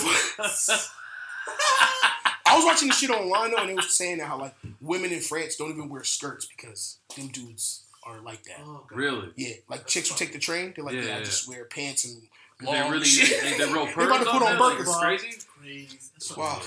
I mean, that's Europe. You know, It's Europe. that's Europe. That's Europe, baby. You know something? If you can make it there, you can make it anywhere in Europe. Europe is so beautiful, but when like, How do you know? You never been there? I'm saying it looks beautiful. Okay. From what I've seen, it looks fucking. From what you've seen on YouTube? Yo, look at Yeah, this and dude. Google. Who is that? I don't know, man. Jimmy Allen? Who the fuck is Jimmy Allen? Jimmy Allen. I don't know. The country singer becomes the first black musician to be named New Male Artist of the Year. Oh, in country music? Yeah, look. Oh, yeah, he look. Oh, this nigga look, yo. He like a country music version of a fucking SoundCloud rapper. Right? He got choker necklaces and shit and a cowboy hat. Yeah, yo. I'm about to play his song. Good look. Yo, man. You know? Let's see what Jimmy Allen doing. I do country. Yo, if this, okay. But I was gonna say like, yo, Best shot, make me want to. Oh, he had an American Idol audition? Oh, let's see why. I didn't even know Europe that. is so fucking beautiful, but yet the people and the cultures get just so fucked up. You said what? I said Europe is so beautiful, like from what I've seen. Yeah. And, like it looks beautiful as fuck, but like the people and the culture shit get Well, wild. Europe is what Europe is, where it's like they. Yo, listen, they all literally in a way have their own country. See, that's the thing about America. When you come here and you complain about fucking immigrants, it's like, yo, you're an immigrant too. Yeah. Or somebody in your family was. You know what I mean? Yeah, Nobody just you're popped. right. Nobody was just here. The only people who was here was half of this nigga. You know what I'm saying? The Native Americans. That's it, bro. Me, nigga. Other than that, nobody else was here. So I don't want to hear that shit. My shit. But when it comes to Europe It's and my how, block, nigga. when it comes to Europe and how they get nationalist over there, Right. it's kind of crazy because like that's their country. Like for real. Like people, I was watching this video a while back and reading an article where they were saying in Japan, Brazilians are like Mexicans. Like dead ass. Let that sink in. Let that sink in. Yes. There are Japanese candidates. There are Japanese candidates who are basically like put up that wall, like keep these Brazilians out and keep them. Yes, because there's Japanese people take a lot of pride in a lot of things in their racial hegemony and them being Japanese, and that's it. And it's like okay. To some people, would it be considered wrong? Yes, but at the same time, you can't really blame someone for that. You know what I'm saying? It's like never seen them. It's not even that. It's just like, bruh. It's just like it's not a bad thing just to say that you want to have your people benefit from your country. It's not a bad thing. Now, when you start going around beating motherfuckers up and all this kind of shit, yeah, you're getting a little wild about it. But should you be able to speak your opinion and say, no, I'm not okay with you just letting a bunch of refugees in here and da-da-da? Yeah, sure. But, I mean, those French motherfuckers were going over here with bulldozers. Oof. Like, knocking over the little refugee shanty towns that they had because the president let them in, and then Angela Merkel, the German lady, she let them in. I don't know if they were doing that exactly in Germany, but they were definitely going down there and, like, beating them up and shit. You know what I mean? Like, the nationalists and, like, some people get radicalized into that shit because of shit like that. They see on TV a bunch of brown people walk in their country and go, what the fuck is happening? This is crazy. Yeah, but this is the thing. It's like, okay. And then the British, they be like, fucking muzzies. That's what they call Muslims. Australians. Muzzy? Yes, that's what Australians call them too. Fucking muzzy. Whoa. Get out of my country, you fucking muzzy. Go back to Pakistan. Wherever stand you going from? Whatever cooking kebab stand you work at. Kebab stand. Yo. What is okay with this thing? Okay, I believe that every country should at least. I feel like everything. Oh no, this weird. Yeah, it would make sense for you. You should like let refugees in, but there's nothing wrong with having a limit. There's nothing wrong with like. Yeah, there's supposed to be a limit to everything. Yeah, of course, like you said. I mean, there is a limit, but what I'm saying is that to them, and not only that, but it's also the way the news sensationalizes things. It makes people, but that's always what they want. They're selling that. They're selling that the division, my nigga. That's what they want. They want you to all be together, but still be apart. That's what they want, and that's the best way for them to make $1. Or if you're dumbass. Yeah, I didn't know Kurt Russell's son played. The Winter Soldier. I mean, the new Captain America. Yeah. Yeah, that's him and Goldie Hawn's son. They just asked him if he should play Snake Plissken. He was like, nah, that's career suicide. No, I agree. That would be career suicide because he won't be able to fit those shoes. That man is smart. He won't fit those shoes. No. That man's smart. He's not going to fit those shoes to play Snake Plissken. And not only that, why would you play a role that your father played? Exactly. Your father killed... Well, obviously, we're talking over Isaac said. Let's cue him in. Yeah. You've never seen Escape from L.A. or Escape from New York? No? You like those movies. Yeah. You probably... Is another movie? Yeah. Escape from L.A. and Escape from New York. Kurt Russell... Yo, you know what crazy thing is that Kurt Russell basically plays like... I don't know. He basically plays like the most over the top action guy. The nigga got a fucking eye patch. Yeah. Smoking cigarettes the whole time. Yup. It's just like he's just like, fuck you, I'll do it. Like they're like, this is the mission, Snake. He's like, suck my dick. I'll do what I fucking want. I promise you, I will escape LA. He says the name of the movie in the shit. Yeah, Escape LA. Escape from New York. Those fucking movies? Yo! I told these niggas to watch Warriors of Virtue. And in the movie Warriors of Virtue, they're Warriors of Virtue. And one of the Warriors of Virtue says, patience is a virtue. He says, that's not my virtue. Bro. He had me watch. He had saying the title in the movie. It has to be. You gotta kill it. It's very rare. It's when Denzel. It's the part of the movie where Denzel Washington looks at the guy and goes, "This is your training day." Yo, you can pull shit off like that. That never happened though. Warriors of Virtue. You never saw Training Day? I'm gonna throw shit at you. You never saw Training Day? Yeah, I've seen parts of it, but I never. I thought you were about to say you seen part 1. I was about to slap you. I saw Training Day part 1. Yo, Training Day part 2. Movies to watch. I know. Training Day was a good ass. Here's the thing. This nigga has no attention span. He'd rather look at memes on his phone. He'd rather watch GIFs. He'd rather watch GIFs on his phone. Look at this guy jumping. Nigga, I'm always on YouTube. Look at this fight. On HBO Max. Oh, yo, watch Training Day and watch another movie with him. Escape from LA and then Training Day. Well, Escape from LA, Escape from New York, Training Day, Bone Collector with him and what's that chick? It's Denzel and You like that movie? Angelina Jolie. You like that movie? Yeah, it's pretty good. I didn't like that. I liked it because yo, if you could catch Virtuosity somewhere, watch that. What? Virtuosity? What the fuck is that? You never heard of Virtuosity? What the fuck is that? Oh, can you spell this out? How the fuck you spell it? Even myself was like, yo, but don't watch that Warriors of Virtue, right? Yo, as soon as I saw it was 4 kangaroos who know martial arts, I said, this is a ripoff of Teenage Mutant Ninja Turtles. Nigga, in the 90s, you had so many color-coordinated kung fu, color-coordinated karate teams.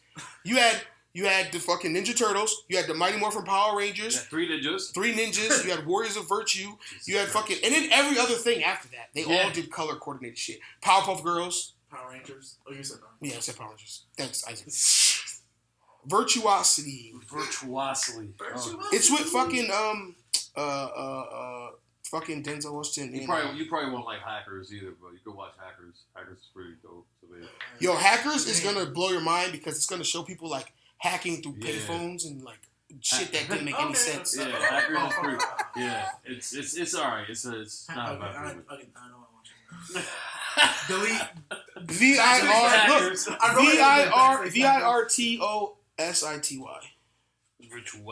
Virtuosity. I just put virtual velocity. Oh my god. Virtual velocity. See this? Look, I'm gonna show you the trailer. Oh man. It was with Denzel Washington and fucking what's the dude who's in American Gangster with him? Gotta play the cop. Russell Crowe? Yeah, he's in the shit too. Crime prevention facility. One man has been recruited to play a simulator. This is another 90s movie where like this is another 90s movie where the fucking technology is why is this a ripoff of Johnny Mnemonic? 6.7. Yo, Johnny Mnemonic is a good bad movie. That shit's terrible. But it is. Now he's in the real world. That's like watching the virtual reality test criminal. They had a test criminal inside a virtual reality that tried to catch. He was like a serial killer or something, like to train cops. Yeah. And he escaped into That's the like real fucking world. Van Damme did Cyborg, and I'm watching fucking Mad Max. Oh yeah, I used Cyborg as the fucking intro for the first podcast. It's a good movie. Still. He doesn't enjoy the game unless he's playing against. He doesn't enjoy the game unless he's like. I wish I could do that to Let's hear that Denzel line again. doesn't enjoy the game unless he's playing against his favorite opponent. Unless he says it's their opponent, then that's me, Denzel Washington. Damn, I wish I could do Denzel Washington. Yeah, that nigga has that. Yeah, what's the other movie he did? Was it Ricochet? I don't know if he did. I don't know. Ricochet was cool. I think it was Ricochet. Nah, Ricochet. I think that was one with fucking Tupac in it. I don't know. He did Man of Fire. He did Man on Fire. Yo, if Tupac would have lived, he probably would have been the Black Panther.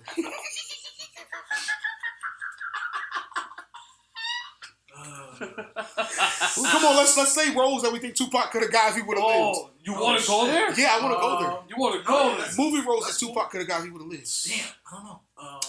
Let's see. I'm gonna be real. He would have. Tupac in Coming to America. Oh yes! Oh man! Yes. Nah, actually no, that wouldn't have worked because that shit came out back. That shit came out back when he was like still not even rapping. That nigga would have played. So it has to be something that came out in the 90s. All right, here we go. The Rock. Remember the movie with Nicolas Cage? Oh my god! But it's Tupac. Wait, oh my! Tupac with Sean Connery? Yeah, with Sean Connery. And they got to escape from what's that prison? Guantanamo Bay. Yeah, not Guantanamo Bay. That's a way better movie. I forgot that. We gotta bring it to Guantanamo Bay and free the ISIS fighters. Another movie that Tupac would be good at. Oh man. Action movie or just comedy or anything? Yo, it has to be. It's like it would be action movie shit. Yo, if Tupac would have still lived, he probably would have been doing like I don't know because he kind of would have been in Fast and the Furious.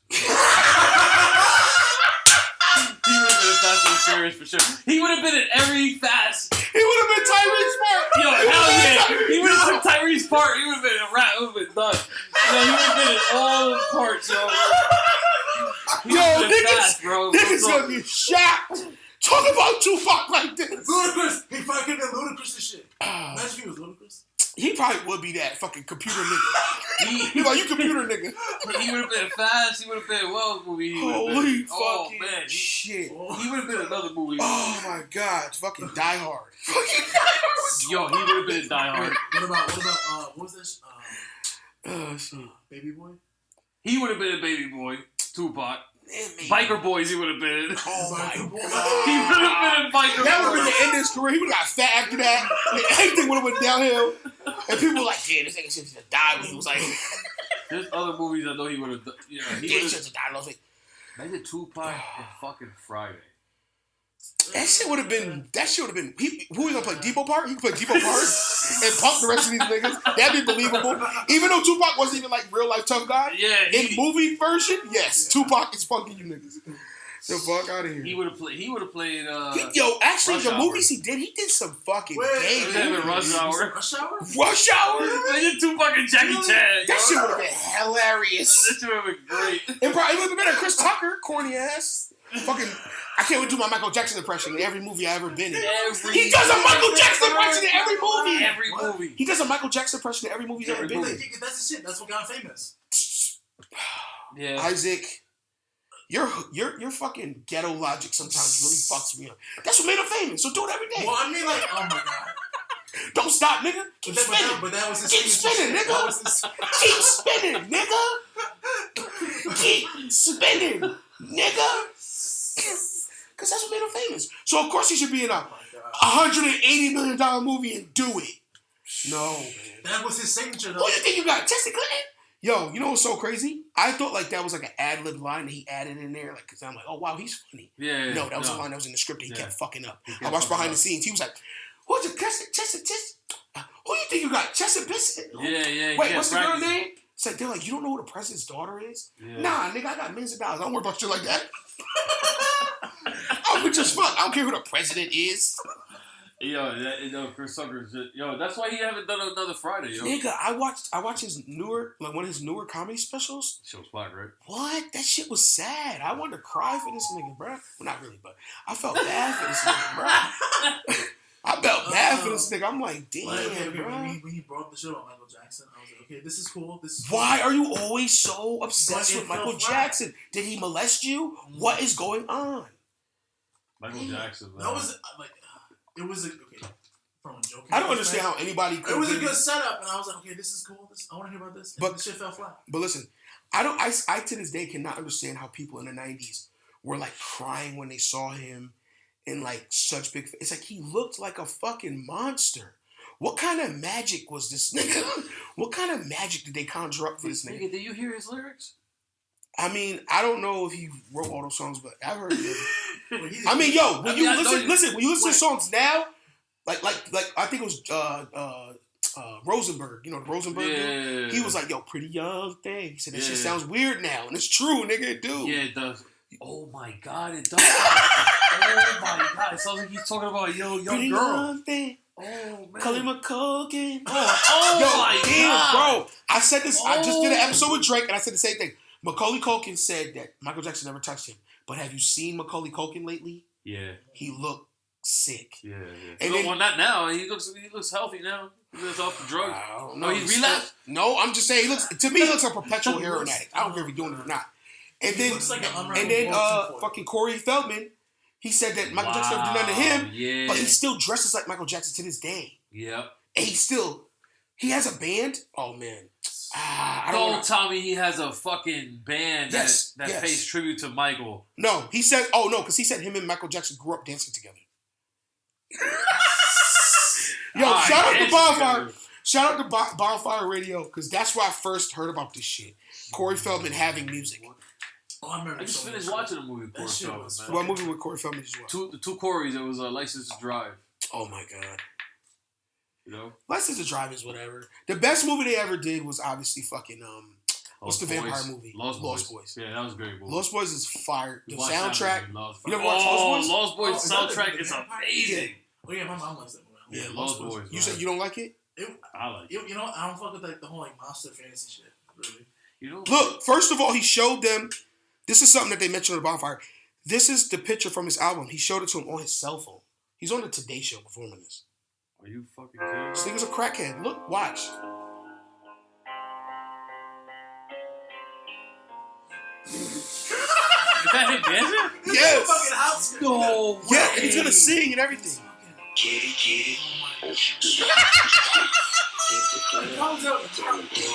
You're trying to look.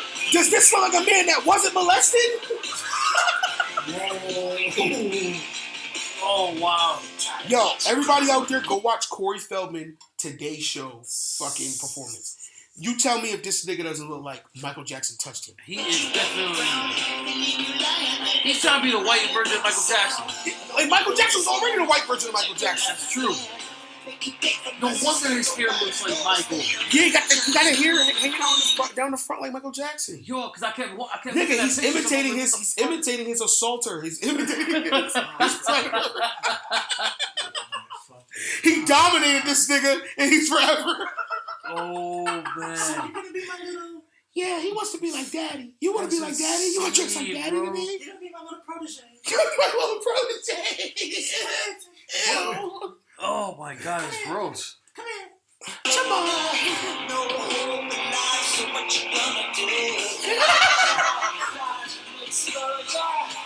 Oh, then all those girls that are with him, they're called Corey's Angels, and he makes them live in his house, and they sign a contract where they have to be on a certain diet and all this other shit, and he weighs them every couple weeks, and you know. That's a sick individual. I just finished watching a movie, man, and I was a fan of your child. Listen, your he said movie it. was good, man, and now look at you. You look like shit. Yo, let me tell you something. He said it that he was molested. He said he's molested by Hollywood producers and shit though. He said Michael never did nothing. Yeah, all right, that's a lie. Yeah, exactly. It's like, nigga, look at you. Come on now. It's a little Suspect. Why you portraying your idol so much?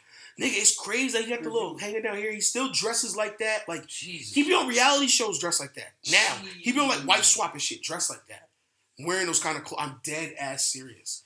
This nigga he's fucking a fractured human being. He's been, Hollywood passed this nigga around like a blunt, and now he's all fucked up. Man. That's what Hollywood does to people. Yeah, they pass you around and they make you a zombie. Literally. Hollywood, you know how many stories they make these kids into prostitutes. Yo, it's true. You know how many stories I hear about Hollywood, like Hollywood celebrities either getting assaulted, like sexually assaulted, like Terry Crews got sexually assaulted almost. This fucker carried that on. Corey Feldman. Well, he didn't. Well, I mean, this is the thing. You're a grown ass man. Yes. So for you to For you to call another man walking up and grabbing your dick sexual assault is wild to me. Just beat him up. You're Terry Crews, Yo, nigga, have you seen him in anything else recently? No, so that shit obviously affected his career anyway, even it's coming out. So you know what you should have did? Punch him in the fucking mouth. Yeah. And everybody in the party be like, what the fuck just happened? You probably would have ruined your career there, but still. But fuck it. At least you would have still been a man, nigga. I mean, yo, listen. Or you never know. Maybe a certain little fucking fucked up fucking bullshit that you work in, maybe they would have respected that shit a little bit. Maybe they'd be like, oh, damn, all right. Nigga, the real shit would have been to punch him in the fucking face, and then when they come on to you ask you what happened, be like, nothing. Yo. What you talking about? We good. We good, right? We good. We good, right? It good, does not surprise me that these people are Hollywood. They're sick, man. They're sick, man. They're sick individuals out there, man. I wouldn't even... People who always talk about, go to Cali. For what? Why are you going to California for? You don't even... Before, people would go to California because they thought, like, they were like, yeah, we're going to Cali for the weed. I'm like, all right, but why the fuck you go to Cali for now? Because your ticket's $141? Wow. Well, really, nowadays, it's because niggas want to go take pictures and shit. That shit's whack still. It's California. They want to go to no jumper store. They want to go to fucking... No jumper... Oh, don't let me get started. I don't even... Leave Adam alone. But they... I don't know. People just go to Cali. People go to places now just to take pictures and videos and shit. Yeah. And to go to the shit that they've heard about. Which, I mean, it's not wrong with that. Like, if you're going to experience something, people say, yo, you got to go to Fat Tuesdays in Miami because yada, yada, yada. And you go, oh, okay, I'll go out there. But, like, to go out there just to be like, hey, and to look what I'm doing. Make sure you put a pin, like, goddamn, I posted it without putting at the bottom where I'm at. Like all that kind of shit. Boardwalk. Yeah, exactly. Like all that kind of shit. It's just, it's very corny. They made shit easier with location. I'm about to do that shit. I mean, yeah, of course. I mean, because they know that's what people want. Yeah. People want people to know every little place that they are, every little thing that they're doing all day. They want people to think that they're so busy and that their life is so whatever. You know what I mean? Which is stupid. And keeps you addicted to that shit. I guess. That's why I stopped making beats, bro. Because I was like, yo, if I posted beats for these fucking people that like my beats, and then like all the other producers, or I posted beats for myself, like for me, for my liking. No, because remember, fuck that. No, I mean, if you're trying to do, that's like you were doing it more hobbyist kind of shit. Yeah, true. Whereas like me, when I was doing music, I was doing this shit more serious. So like, it was like it wouldn't eat at me, but sometimes it would be just like, fuck, this shit is hard. It's hard to just get like that one spark that you need to like really shoot you to the fucking moon. You know what I'm saying? Because every nigga has been, almost every nigga in the industry has been where you've been. I mean, obviously, more recent times, you got a lot of like plants. You got like people who've been trained and groomed into being these artists these personas that they whatever depict on TV and all that bullshit. But the real underground niggas, they've been where I was at, where it was like, fuck, how do I go to this next level though? Still keep my integrity and still fucking keep most of the money. You know what I'm saying? True. And that shit just hard to do, my nigga. And at the end of the day, it's just like, I'd rather just do this. I'd rather just talk shit. I'd rather just be paid to just talk shit. I agree. You know what I'm saying? Like, what the fuck? Like, might as well. I mean, and I mean, that's the real reason why I didn't even do no shit like this before. Like, I didn't do a lot of interview shit and all that kind of shit, or like vlog shit. Because like, a lot of my opinions, my nigga, honestly, are not gonna work in that world. You know what I'm saying? In that industry or in that world. You know, don't get me wrong. Rappers are the last refuge. When they start coming at rappers with this cancel culture shit, and they start coming through these niggas' lyrics, and when they start doing that shit, it's over. Yeah, it's a wrap. It's over, nigga. It's fucking over for the world. Yeah. Rappers are the last ones that are still able to say little slick shit and like little misogynistic shit. When that shit is a problem, when they get to that, nigga, that's when you know shit is real. That's when you're gonna know shit is real. But I think a lot of people look at that shit as a guilty pleasure. And also they look at it like, well, let them destroy themselves for my entertainment. Yeah, she's a whore. She's a big booty bitch. All I want for my birthday is a big booty hoe too. Take 2 chains. I feel like I just didn't want to be in the studio all the time. Like being in the studio, that shit is a headache. To be honest. Back in the day when I was going to the studio, as long as it was just me and my niggas, like me and my immediate 1 to 2 other people, me and 2 other people, 3 people max. You know what I mean? To do the shit, that's fine. All that like 10 niggas in the studio, I can't do it. I've never been able to do that shit. I fucking hate it. I don't get it. Some people need that energy. You know what I mean? Especially niggas who come from more the street shit. Yep. Niggas who come from like more street type shit. They're gonna need that because that's where it all started at. You know what I'm saying? That when they coming up with them bars or coming up with what they thinking of, it's because they on the streets with their niggas doing this, doing that, boo, boo, boo. So they keep that same energy when they go in the studio and shit.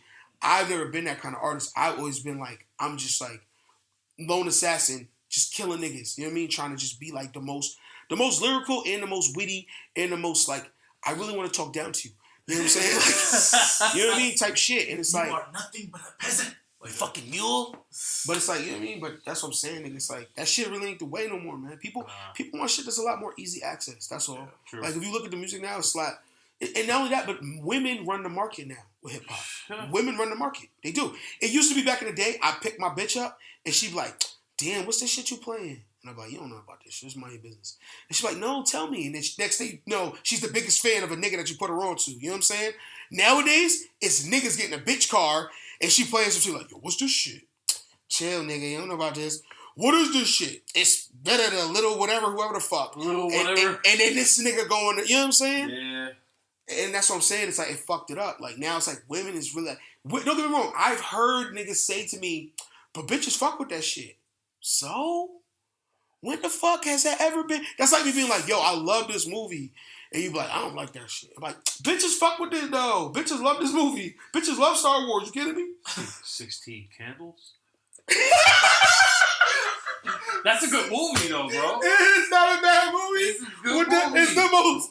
Yo, that shit fire, nigga. Long Duck Dawn. Long Duck Dawn. Fucking foreign exchange Chinese student. Oh, man. Yo, the best of those kind of movies, the best of those like little Yes. 80s movies to me is the Those Breakfast were- Club shit. Yes. Yeah, Breakfast Club is The shit. Molly Ringwald. I put a young bitch onto that. Yo, recently. fucking Freddie Mercury. Little 24-year-old bitch.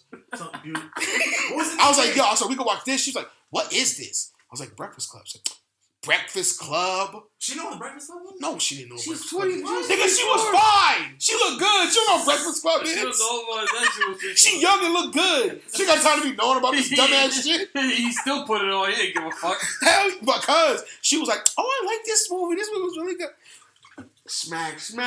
Yeah. That was a movie where like I actually like sat there with a woman and watched that shit all the way through. Yeah. Because like usually I can't because it's like it's too much of either them not getting it or me having to explain a bunch of shit. You know what I mean? It's like too much, my nigga. Yeah, That's when I first started going to see the Marvel movies with my ex, she used to kill me. She's like, so who's that guy? That's the guy from the other movie. Oh my God. So now he got, and I'm like, yo, shut the fuck up. You know what? And I would have to go see that shit a second time by myself.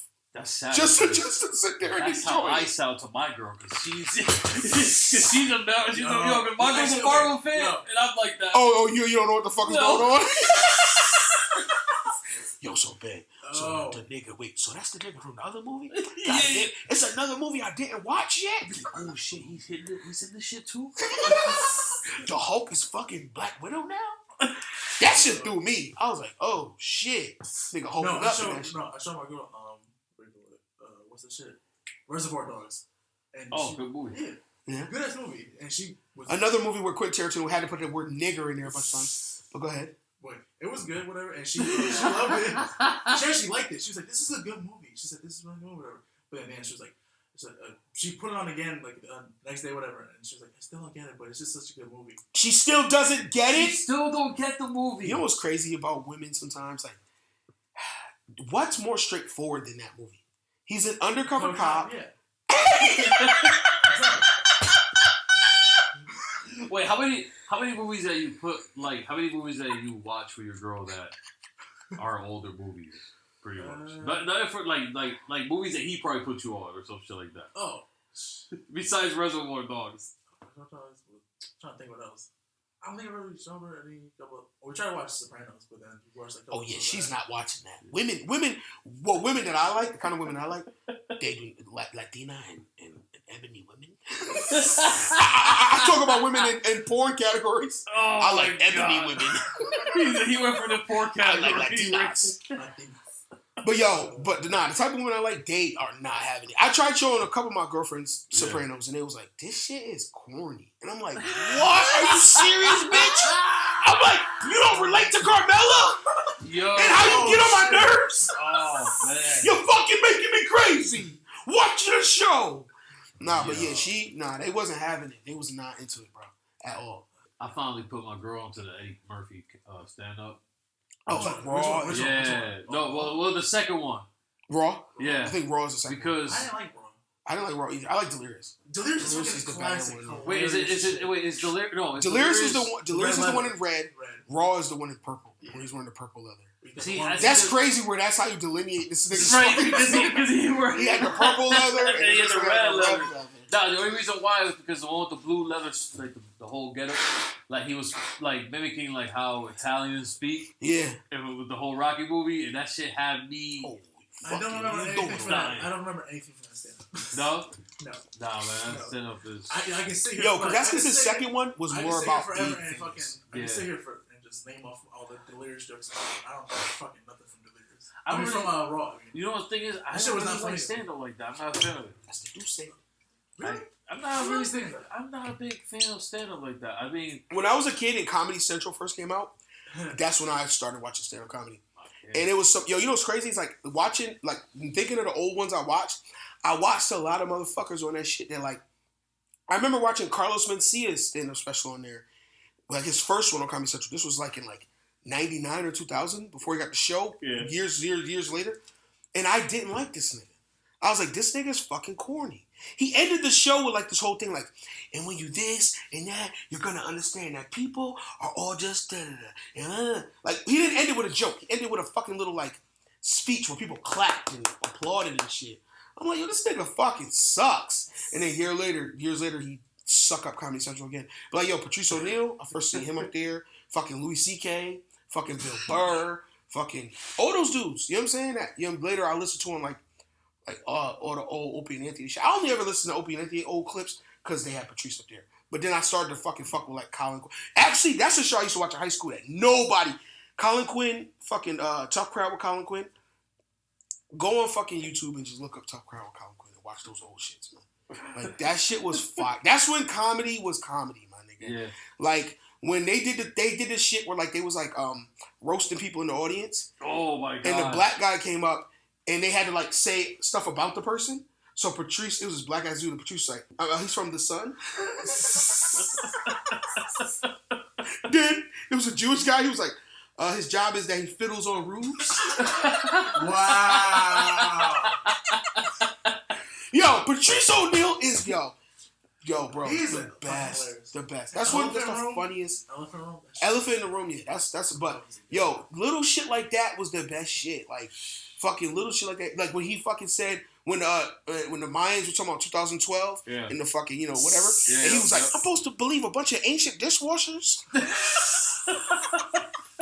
Yo, bro. Just little shit like that. It's just like, yo. You can't see that comedy anymore though. No, hell Society will take it like hell no. lightly, You'll be like, canceled. like Fuck literally. yeah. All I imagine is fucking Uncle Phil. But that's the new way to. That's the new way to. Letting out the fucking doors. That's what they do. Yo, That's what it feels like. Yo, 90s sitcoms had all the fat dads. Uncle Phil. Power off. Yeah, that's good. Power off. Listen, Uncle Phil. The dad. What was the dad's name from Carl Mr. Winslow. Winslow? Carl Winslow. Carl Winslow. The fat guy from Roseanne. What was his name? John Goodman. John Goodman. You got all the fat dads in the John 90s. Goodman. John Goodman. And then the only other shows that had like the Fit Dad was like the fucking show where they had like 80 kids. Fucking, what was that shit that used to come on TGIF? Yo, I remember when TGIF was a thing. What the fuck is TJF? Thank God It's Friday. It used to come on fucking ABC. It would be Family Matters, Full House, which I always skipped. I always hate Full House. I hate it. Fucking I was perv. like, what is going on in this house? Fucking perv. Why are there no wives? Why are there no women? No Why are witnesses. 3 men raising 5 girls? Exactly. That make no sense. You got it, dude. What was the story behind it? What is he like? He's like. Yo, that's the other thing. That's It's like, racist. hey, this is a fun show about us. And he lives in San Francisco. Oh, You know that nigga was my gay. God. They never said, actually. I don't think they ever said in the show where her mom went. Did they ever say in the show? Did she die? I don't know about the mom. If she died, that'd be pretty morbid to start that kind of show out like that. I don't know. Your mom's dead, guy, so we're all moving to San Francisco. It's like, what the fuck? I think what happened is that Dad had what's called an awakening, and we're all moving to San Francisco. Jesus Christ. Wait, We're was gonna it- cross that bridge. Oh, was it full? Wait, y'all talking about Full House? Yeah. Damn. With fucking yeah, Full House is with Bob Saget and all Bob that. Saget, That's what I'm yeah. saying. Where was the mom? Yo, Bob- And then listen, they had Joey, the other guy, the guy with the puppets. Oh shit! His wife did die. Oh shit. That was the story of the show? Okay, wait, hold on. Mommy's dead. According to Google search Full House, when Danny Trainor's wife dies, the San Francisco sportscaster gets support in the form of 2 new roommates, brother-in-law and party So boy. they came to live with him because his wife died to make sure he wouldn't kill himself? Exactly. Jesus Christ. Roommate of the San Francisco. It's fucking I'm Bob gonna Saget. make sure you don't hang yourself. You got it, dude. It's fucking Bob Saget. The San Francisco sportscaster. He was a sportscaster. I didn't even remember that. From 2 new roommates, brother-in-law and party boy Jesse, and his stand-up comic friend Joey, the duo helps. Yeah, out stand-up with comic should have been in fucking big-ass quotes. Yo, I mistake Full House for another show. It was another show.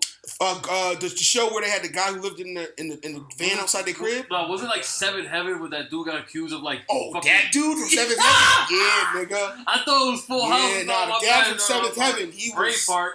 Yeah, that nigga. They found his hard drive. Bad things out there. Yo, that shit. That's what. But that's Hollywood, baby. That's the Hollywood. biz. That's That's what the somebody biz. said when they heard about it. Hey, that's the biz. That's the business. That's You know, That's the guys, hey, what That's the happens? You know, business, guys. every once in a while, a guy has a fucking something gig hard drive full of kitty porn. It happens. It It's happens. Hollywood. It's just the business, man. It's just the business. It's the land. Hollywood. You know that sign used to say Hollywood land? What? Yes, the Hollywood sign used to say Hollywood land. I'm young as shit. Nigga, I'm young as shit. Nigga, that shit didn't go down when I was a kid. They took that shit off like the 60s. Yeah, I'm retarded. It was like, yeah, this looks stupid now. Hollywood land. Hollywood? And Hollywood. I'm not even going to know that.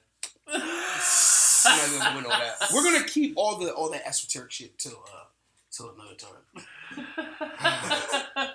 I'm going to find one more thing and then we can wrap this shit up, man. I don't know. Johnny Mnemonic. Movie had bad special effects. Very bad special effects. I mean, yeah, that shit was horrendous. But we never listened to Jimmy Allen, this black country singer. I don't know if I should get... Hey, best shot. It's called Jimmy Allen. Oh, he's showing him with his dad. Anybody want to listen to a country singer, you listen to him, not... Bluetooth connected. That guy's name in this podcast here.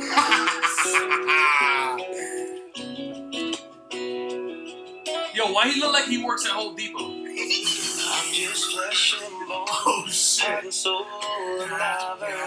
Listen to me, black man. Listen to me, so-called black man. I'm about to get on my Chronicles of Judas shit. Listen to me, so-called black man. Why you sitting here singing the white man's blues?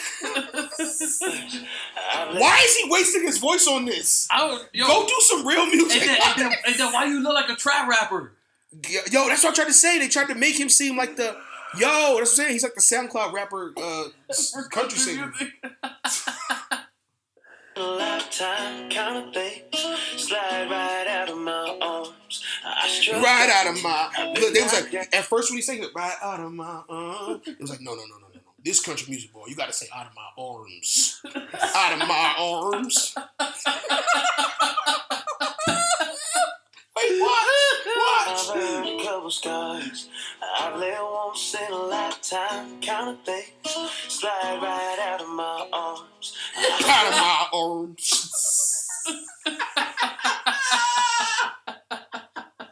This nigga. Yo, I don't want to say this, but I have to.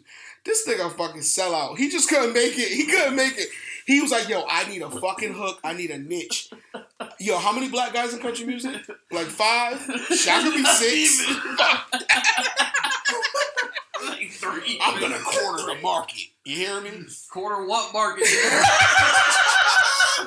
Quarter what market? The market of rednecks who want to seem not racist. Exactly. Quarter of market. That's all it is. It's rednecks who want to sit there and say, hey, listen, I could never be racist. I listen to Jimmy Allen, goddammit. You're like, who the fuck is Jimmy Allen? Look at him. He's doing this. Look, listen, he's black. He's doing our music, man. But he's black. That's the thing. Yo, You gotta understand. You gotta understand. He's doing this music. Yo, let me tell you, he kept saying he's black. It reminded me of that scene of Lethal Weapon, where he was like, but he's black. He's black. Yo, This nigga is insane. this dude right here. He's in a room full of pictures. Probably of his dad. That's the whole. I guess that's the whole point of this video. It started with like fucking home video footage of him with his father. I hope his dad's dead so he doesn't have to deal with this. There's no doubt because you I'm sorry, Jimmy. I'm just joking. No, but the way he's showing these pictures, I'm pretty sure his dad's dead. I gotta see. I'm not saying. I'm not saying. Yo, is that in every country music song? I'm not saying. I'm not saying that I wouldn't leave, but I. You know he worked construction. He was singing to the white man. Yeah, they're like, "Hey, Jimmy, sing that song, Jimmy. Sing us through work. Sing us through an 8-hour shift. Put a quarter in the Look, boys. He got the whole hat get up and everything. Put a quarter in the boys. What you wear? Carhartt? Hell no, nigga wear Wolverine down head to toe. Wolverine shit. He's wearing fucking shell toe boots. Because. Yo, I guarantee you he dressed like every white dude who listens to his music. Yeah. They have dirty boots, dirty blue jeans. They look like his Oh my. He drives a pickup truck, Ford. Let me tell you F-150. something. I know double one stack. of those dudes. For real, like a hickey, Connecticut guy. Connecticut hickey guy. They're ridiculous. Because you live in Connecticut. I'm a hick. Bro. I have Confederate flags. Bitch, why do you have a southern accent? You live in Connecticut. You like George Bush. What the fuck are you doing? Yo, but when I lived in South Carolina, I was talking to a dude at my job about that same dude. And he was like, and I was like, yeah, man, I was like, these white dudes at my high school, because my senior year I went to South Carolina. He was like, I was white dudes at my high school, they would come to school like dried up mud all over their pants and dried up mud, wearing the same jeans and shit, same shirt. It's fucking disgusting. What do you mean? It's not disgusting. I'm like, yes, it is, nigga. What are you covered in dirt and mud every day? Yeah, and I'm like, and then they would go mudding. He was like, you never been mudding? I'm like, no. What the fuck is that? Mudding is when they take buckets of water or a kiddie pool full of water. They pour it on their front lawn, and then they just wallow in it. No, they drive the car and then the donuts and just fling mud everywhere. Yeah, that's some redneck ass shit. Yeah, and they would come to school covered in fucking mud. Yo, I see that shit all the time, yo. He's like, I don't understand what the big deal is. Oh, just scared of a little dirt. Yo, I remember that wasn't a little dirt. Their whole jeans would be covered in dirt, mud. I remember I was in the Milford Mall, I was hitting on this girl, and out of nowhere, she was not attracted to me, right? But she was attracted. Hold on. That's just a funny sentence. That's just a funny sentence. I would tell you she why was not attracted to me. I would tell you why she was not attracted to me. It's a white girl, whatever. She was not attracted to me. Oh yeah. Because one thing, she was not attractive because I did not look like the next nigga that went up to her and talked to her. The nigga had muddy ass jeans. The boots was like those big ass steel toe boots. Yo, she wants a redneck. And I'm looking at her, so I'm like, yo, it's not me. Because in her little Dixie mind, that he's a man. He rolls around in the mud. She likes sweaty balls. She's probably gross. She's probably a gross bitch. Yo, and I was like, no, she was okay. It was just you don't know that. Wait till the panties off. Wait till she stayed the night at your crib. You be like, wait, you're not gonna brush your teeth or take a shower? No, I'm good. Okay. That is a problem. I'm going to be dropping you off and never calling you. That is a very big pet peeve about it. Yo, but white girls be like that. White girls sometimes, well, not all of them, but some white girls be like that. They be on that real like disgusting gross shit. They just do. Some of them be on that gross shit. Like they just be wanting to just be disgusting, and they be disgusting together. Oh. Yeah, let's just lay around all day. You ever see like white people who like you see them wear pajama pants all day, all the time? Like yuck, gross. What's going on? I knew someone like fucking. Thank you. Ding. Yo, they exist. They out here walking among you. Beware. Oh, shit. Jimmy Allen. Beware of Jimmy Allen. This nigga. I can't believe this nigga though. But you know, it's like it's so clear what he just did. He just literally just said, listen, I know that I don't have enough whatever to make it in this part of it, and this other part of music is very saturated. So I'll just be a novelty. That's all he is. He's a novelty. He's the first black country. Oh, he's not the first. Well, he's talking about to win all that awards. To win the award. But the first black country singer was fucking Hootie from Hootie and the Blowfish. He went and did country music. You ever heard of Hootie and the Blowfish? Let's end this podcast with a Hootie and the Blowfish. Oh my god. No, it's not. No, it's not that at all. No, but okay. I don't. This is the guy. No. Oh Okay. God. The only reason why I know Bloating the Blowfish is because George Collins said it in a bit. Sports Center. Hulu problems? No. Hootie and the Blowfish get their own NBA franchise. Gary McCord drools the drool. Hootie regretted with total remorse, and Don Shula has a bad draft. The Dolphins make me cry. Dan, that music video had the big show ESPN alongside Keith fucking Olbermann. I'm acres Dan in. Patrick. And as you can see, Keith the Olbermann, I'm Dan Patrick. We're introducing a music video. Right.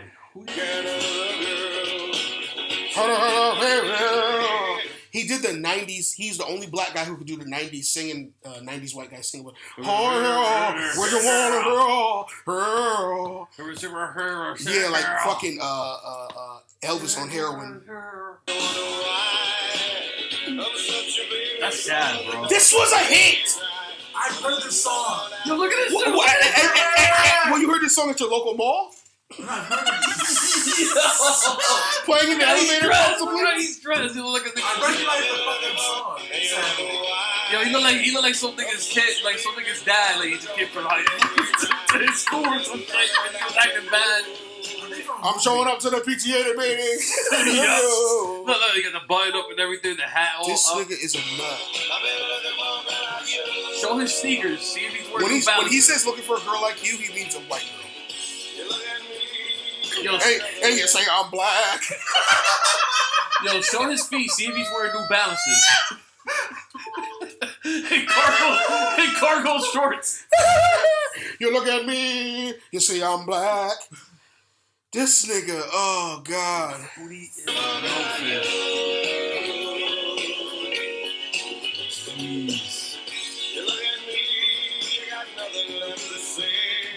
Oh shit, she got nothing left to say. She's like, well, you're black, so I have nothing left to say. Yo, can I tell you one problem that Hootie definitely had, and this is probably when he went solo? His white, because all of his band are all white, he got all the pussy, and they did not like it. He was fucking all the white bitches in front of them. They didn't like that shit. Get out of my dressing room, I'm getting some ass. About your smash. This young white girl. Can you imagine him, like, can you imagine if some woman came out and said, like, he did some wild shit back in the day? Let me see his face. Let me see his face. Press play. Well, I thought this motherfucker was Kanye first. Wait, no way. Look. For a quick glance, nigga. Nigga, pull up this Kanye for a quick glance. He said Hootie from Hootie the Blowfish looks like Kanye West. At a quick glance. This nigga just said some white man shit. Hey, is that Kanye? I like this new Kanye. Dude, from far away, he looks like Kanye. It's easy. He has a jaw. He has the after crash jaw. The after crash jaw. Go ahead, play it. I'm doing the Adam Sandler dance. No. Oh, they wanna be with you. This is the gayest song ever. And the video is also very gay. He's playing golf. The video is fucking. I'm like, what the fuck is this? He's playing golf in jeans. He's playing golf in jeans. He is, isn't he? Isn't he wearing jeans playing golf? And probably wearing cowboy boots on the fucking up the grass. Sitting on our bench. Go back. Did you say sitting on our bench? Sitting on our bench.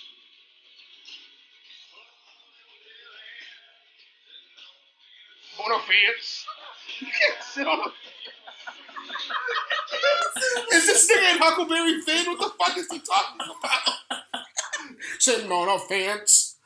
This nigga sucks. Oh, He should be ashamed of himself for being black man. I think there were people in the 90s who like people joking on TV were saying definitely his black car got revoked. This shit is OD. He didn't care though. He's like, I never had one. What do you mean? Jimmy Allen's car has been revoked. Like that shit is done. I've never had one. That shit is chop that shit in half right now. Oh. Yeah, the only way he's gonna get the people back is if he does like a remix with Young Thug or some shit. Pull a fucking Billy Ray Of one Cyrus. shot. Pull a Billy Ray Cyrus. Wait, who Billy Ray Cyrus was on with? Hey, Lil Nas X. Oh yeah, but that's That's like when Eddie Murphy did his little party all the time. Yo, that nigga is crazy. And Rick James was high as fuck. That's what he's saying. No, Eddie, it sounds good, Eddie. Eddie, it sounds good, baby. No, listen. Don't listen to anyone. You're rich, nigga. Don't let anyone tell you can't do things. Wait, hold on. Let me go to a fucking Rick James interview. Because the way this nigga used to talk, it was like he was the king of Buffalo, New York. Sorry, we're going to go over here. We're going to go over here. We're going to go to the strip club. And we're going to go to the show. No, I'm going to go see another bitch after this. Yep. I have more pussy to get this evening. What are you kidding me? I licked the girls' faces and they more liked pussy it. to bitch. Remember you said this shit? I licked their faces and they liked it. And they liked it. Rick interview. I didn't let nobody look my fucking face. Oh, this is the one. This is the one. This is the one. From the ghettos of Buffalo, New York. He was on Lifestyles of the Rich and Famous. From the ghettos of Why has Westside Gun not used this? Griselda, get on it. I know you. I know Westside love Rick James. Put this shit in your. The name of the video is Lifestyles of the Rich and Famous Rick James. Please put if you already put it in one of your songs, one of your fucking rap geek fans can tell me in the comments. My bad, but use this. This is fire. From the ghettos of Buffalo, New York. Left the ghettos of Buffalo, New York to become super freak superstar Rick James and ride a wave of success to the top of the record chart, selling 15 million copies of one album alone. But the road to success led Rick right back to where it all began. Buffalo's my home, you know, and it always has been, and it always will be. And I'm much more comfortable there than I think I am in Hollywood or New York. You know, when I go to Buffalo, it's really a time in my life where I can really just chill out. I bought this home when I was just starting to happen, 1978, and I have a recording studio of my own. It has an indoor pool and jacuzzi. And my mom was there, you know, she's getting older. It's nice just to be around. Yo, he definitely went to dive into his pool and put his arms out like he was a fucking professional high diver. This nigga was on cocaine. I'm about to do a line right now just to commemorate. This nigga was on some fly shit, man. Oh my god. Mommy, look at me, mommy. And his mother was sitting there watching him dive into the pool. Literally. My mother's there. She's watching me dive. Mother, look at me. Barely any splash. 25 minutes, 30 minutes from Buffalo. It's in the country. And it's a sanctuary for me. It's a sanctuary. I'm like Superman. This is my sanctum of solitude. This nigga riding a horse. He's riding a horse. Your roots. The horse will go too. And whatever you need for strength, you go there. Oh yeah, you definitely got the Jericho rock. 4 boys, 4 girls. The very deep heart throb of the ghetto. Yo. I want to go to the... They got to get to the part where he talks about when he was born. He's going to talk about when he was born and what he said when he was born. The cockroaches, sister. Cockroaches. The cockroaches. Very nice sized rats we used to play with. What? The cockroaches, sister. I had a rat on a leash, baby. I called it Pearl. Everyone said, you dirty little nigga, get that shit off the leash. No, he's my friend. This nigga is insane. Yo. Used to find him in all the food. Growing up in the ghetto was opening up in the morning and drinking Kool-Aid out of a peanut butter glass and opening up puff rice and having a roach come out. Open up your puff rice and a roach comes out. Oh my. Puff rice and Kool-Aid. We had generic. We didn't have Rice Krispies, baby. We had the generic shit, baby. Rice puffs. And the roachy roach would come out. Say, ooh, you shocked me. This nigga is high, you know. It was very rough. I go to the same project sometime, to this very same. This nigga's in the project with a cowboy hat. Snakeskin. He talks like in the tone and like the manner of a British person. Yeah. But with a fucking.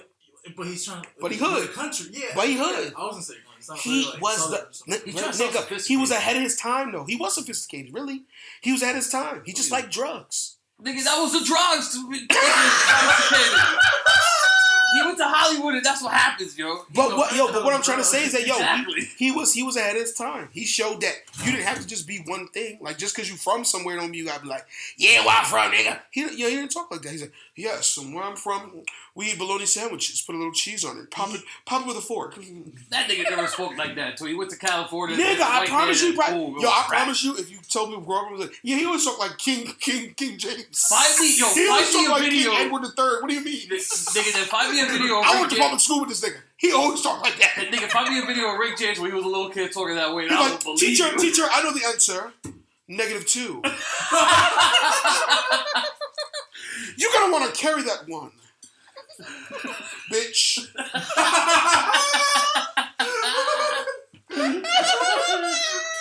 That the 8 of us are raised in. Same old 2-bedroom little house. And I look around there and I go inside and there's an old black family that's there and they have a son going to school. And I go inside, just to feel it, to see how they're doing. I keep an eye on them too. Because I feel like they're family.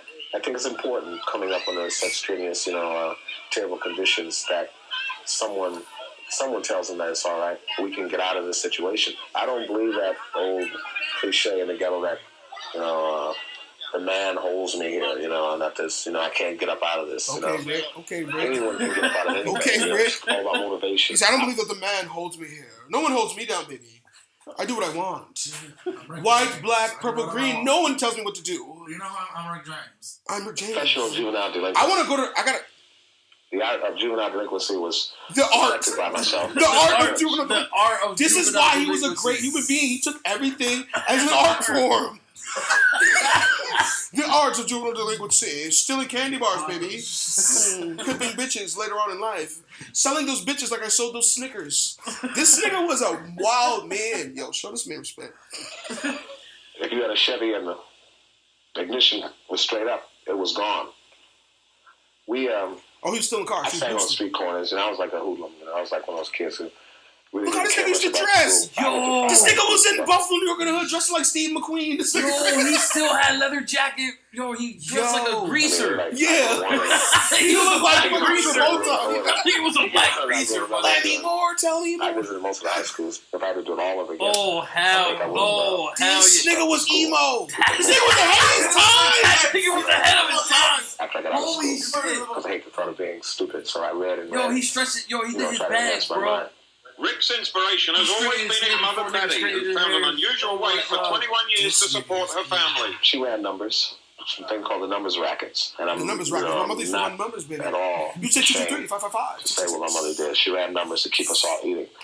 And from it, she sent my brother to one of the top law schools in the country. He never snitching on his mother about criminal activity. I don't know what the statute of limitations is on fucking racketeering. And she's a very, very strong woman. And the superstar inherited that same strength and determination. I thought I was going to be a big star at first. I got a goo-goo dada.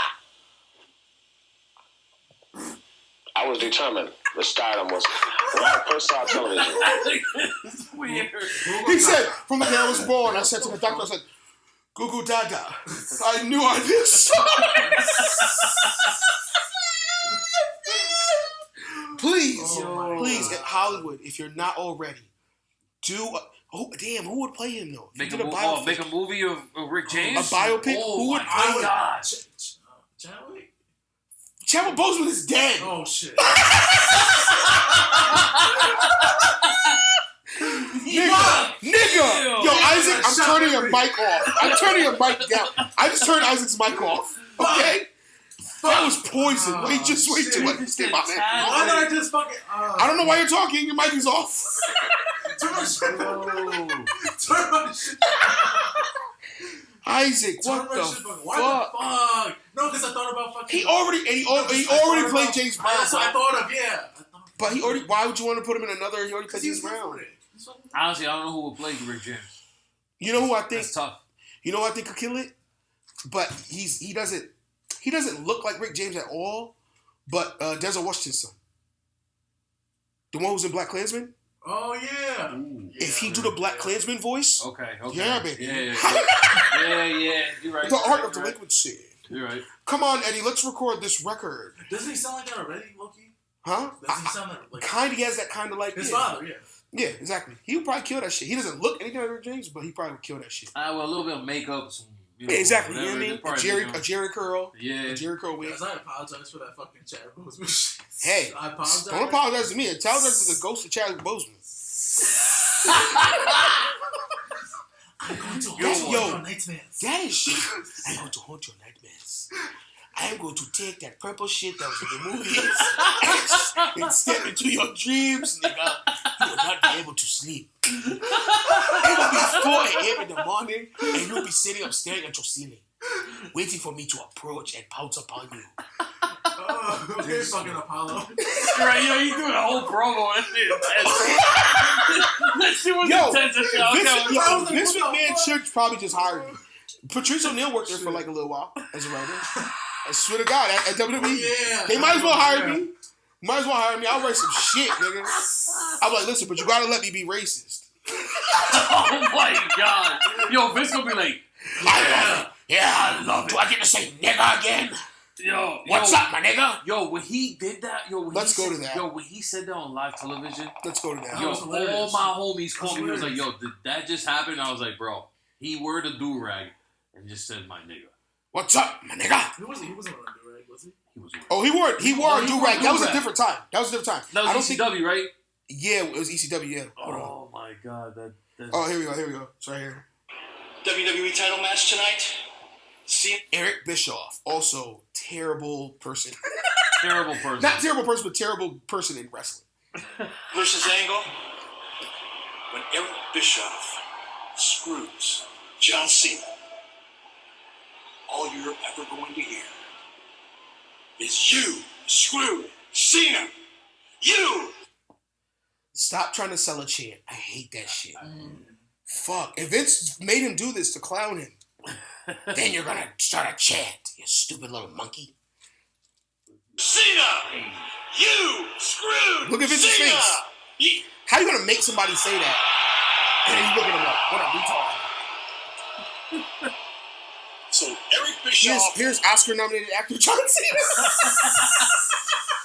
Yo, can you imagine if he get nominated for Oscar? You're like, Oscar-nominated actor John Cena. That'll be fucked up. Starring in Fast 9.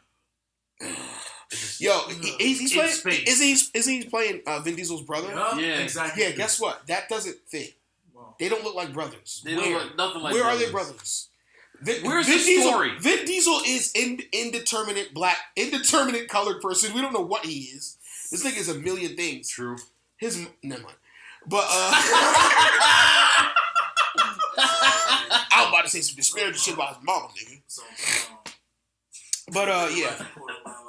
I live my life a quarter mile at a time. And hit those quarter miles. Yo, he definitely for a while was like the new clutch. You shift it and you give it the gas. Oh, that's how you drive. Yo, what if he was just a driving instructor? So that would be funny as hell if he was a driving. They definitely probably did that in like Scary Movie 5 or something. I just didn't see that shit. So what you do is you give it some clutch. You turn the key. Put your foot on the clutch. Yo, I thought this nigga was the new Stallone. Not too hard. Don't double clutch. I thought he was a new Stallone for a minute, bro. I really did. Cause that whole like garbledy-gook, mumbly ass acting, I was like, yo, this nigga is bringing it back. Nigga did rid it. Those guys. Not really my thing, but I hope it works out for us. Yeah. But wait, I thought Vince walked by and said it. What's up, boss? Oh, yeah. Oh, man. Yeah. What's good in the hood? Just hold it down. Oh, my God. My nigga. Whoa. Oh, my God. How you doing? Wait, yeah. This was What's good in the hood? Just hold it down. Listen. Keep it up, my nigga. Keep it up, my nigga. Yo. Well, he said, what's good in the hood? And he's like, we're just keeping it real. Say like what the audience reaction was? The audience reaction was silence. Yeah, it was silence, bro. I didn't hear nothing. Everybody in that locker room probably was like... Some people laughed, though. You can hear audible. Listen, you can hear audible laughing. Just hold it down, trying to take care of business. Keep it up, my nigga. Yeah, some people laughed, but some people was like, whoa. And then he walks by Booker T. Yep. Yo, one white lady is cackling. She's like, Tell me. Fucking Wicked Witch of the He West. didn't just say that. He said that. He said that because he your boss. You know what the only way out could have been? I sign your checks, my nigga. You said it, why can't I? Oh, yeah, that's definitely rich white guy fucking logic. You can say it, why can't I say it? We have tape here. It's right here. That Booker T shit where he called Hulk Hogan nigga. Hulk Hogan. Oh, on WCW? That was my mistake, though. I know. And it's crazy because then Hulk Hogan was like, so we can just say that? No. Power off. Asshole. That was crazy. Did you ever hear that tape of him saying that shit? When he was like, listen, I don't hate niggers, but I don't want any niggers dating my daughter. My daughter's dating this one nigger. And, like, he just kept saying that shit. He's like Tarantino. Yeah. Yo, when Tarantino, Pulp Fiction, when he had dead nigger storage, I'm like, bro, really? Yeah, that shit was overkill. That was overkill. Yeah. Overkill. Okay, it was overkill. He said it 20 times. He said, wait, when you travel to my house and you look at my house, is there a big neon sign over there that says dead nigger storage here? Huh? Yeah. Dead nigger storage? Huh? Is the cameras still rolling? It's like, nigga, chill. He wild. Yo, and then only recently his new movie, what was the new movie with Brad Pitt? Once Upon a Time in Hollywood. Once Upon a Time in Hollywood. Yeah. Now his target was the Mexicans. That movie sucked, though. You didn't like it? I thought it was fine. I thought it was okay. That was a good. You know what? I'm going to have to watch it over tonight, then. I like I like the aesthetic of it, like how it looked, but also like in the 60s kind of thing. Because like usually with the 60s stuff, it's like they show the hippie people as like kind of like cool, and it showed them more as what they were, just a bunch of dirty fucking LSD fucking acid freaks. You know what I'm saying? Exactly. That bitch put her dirty ass feet on his fucking. I would have. Man, listen. It's the 60s. I would have slapped her. The original. It's the 60s. Steve McQueen, this bitch. Fuck wrong with you? Put your foot on my shit. But limitations was different back then. But that movie, it was everything was Mexicans. Everything racial was Mexicans. Yeah. Everything racial was Mexican. When I heard it was a movie in the 60s, I'm like, oh god. Who's in it? Brad Pitt and who else? DiCaprio. That shit's good. It was cool because I thought it was gonna go linear to the story, the actual story of the Manson family. Okay. Where I thought it was gonna go to them all just getting murdered by the Manson family. But then it went to what's his house instead, this fake stunt guy that he made up. Okay. And then the fake stunt guy killed them all or whatever like that. And the other action star guy, Leonardo DiCaprio, burnt the bitch. What, for people who've never seen it? Oh, no, I thought he said I never saw it. For real? No. I thought you said you were going to watch it again. I literally never You said it wasn't good, though. I go by reviews, and that shit wasn't good. Don't ever do that. Don't go by reviews. Because I don't go by reviews. Go away. Go by your own. Watch the movie yourself. I usually go and I'll be like, okay, let me see this. No, get me wrong. There's no problem with looking at reviews, but I'm not going to let a review deter me from watching the movie. I'm still going to watch it. Yeah. And there are times when I watch a movie and I'll go, oh yeah, that was true. What that person said was right. This is fucking ass. Or that's corny, or this is bad pacing, or this is blah, blah, blah, blah, blah. But I will always still give something a chance, especially with movies, just because, especially it's like, what the fuck else am I doing? You know what I'm saying? The fuck? Like, no, because I'm thinking about a different movie. It was with Russell Crowe and, what's his face? I think it was Brad Pitt. I'm not sure, but. Oh, you're talking about the Nice Guys. I think it was that. Yeah, it was like the 70s. That movie was that movie. That's what got me confused because I saw that movie. That was cool. Oh yeah. Word. Man, we gonna get the fuck up out of here, man. Junction Driver C. Make sure you subscribe.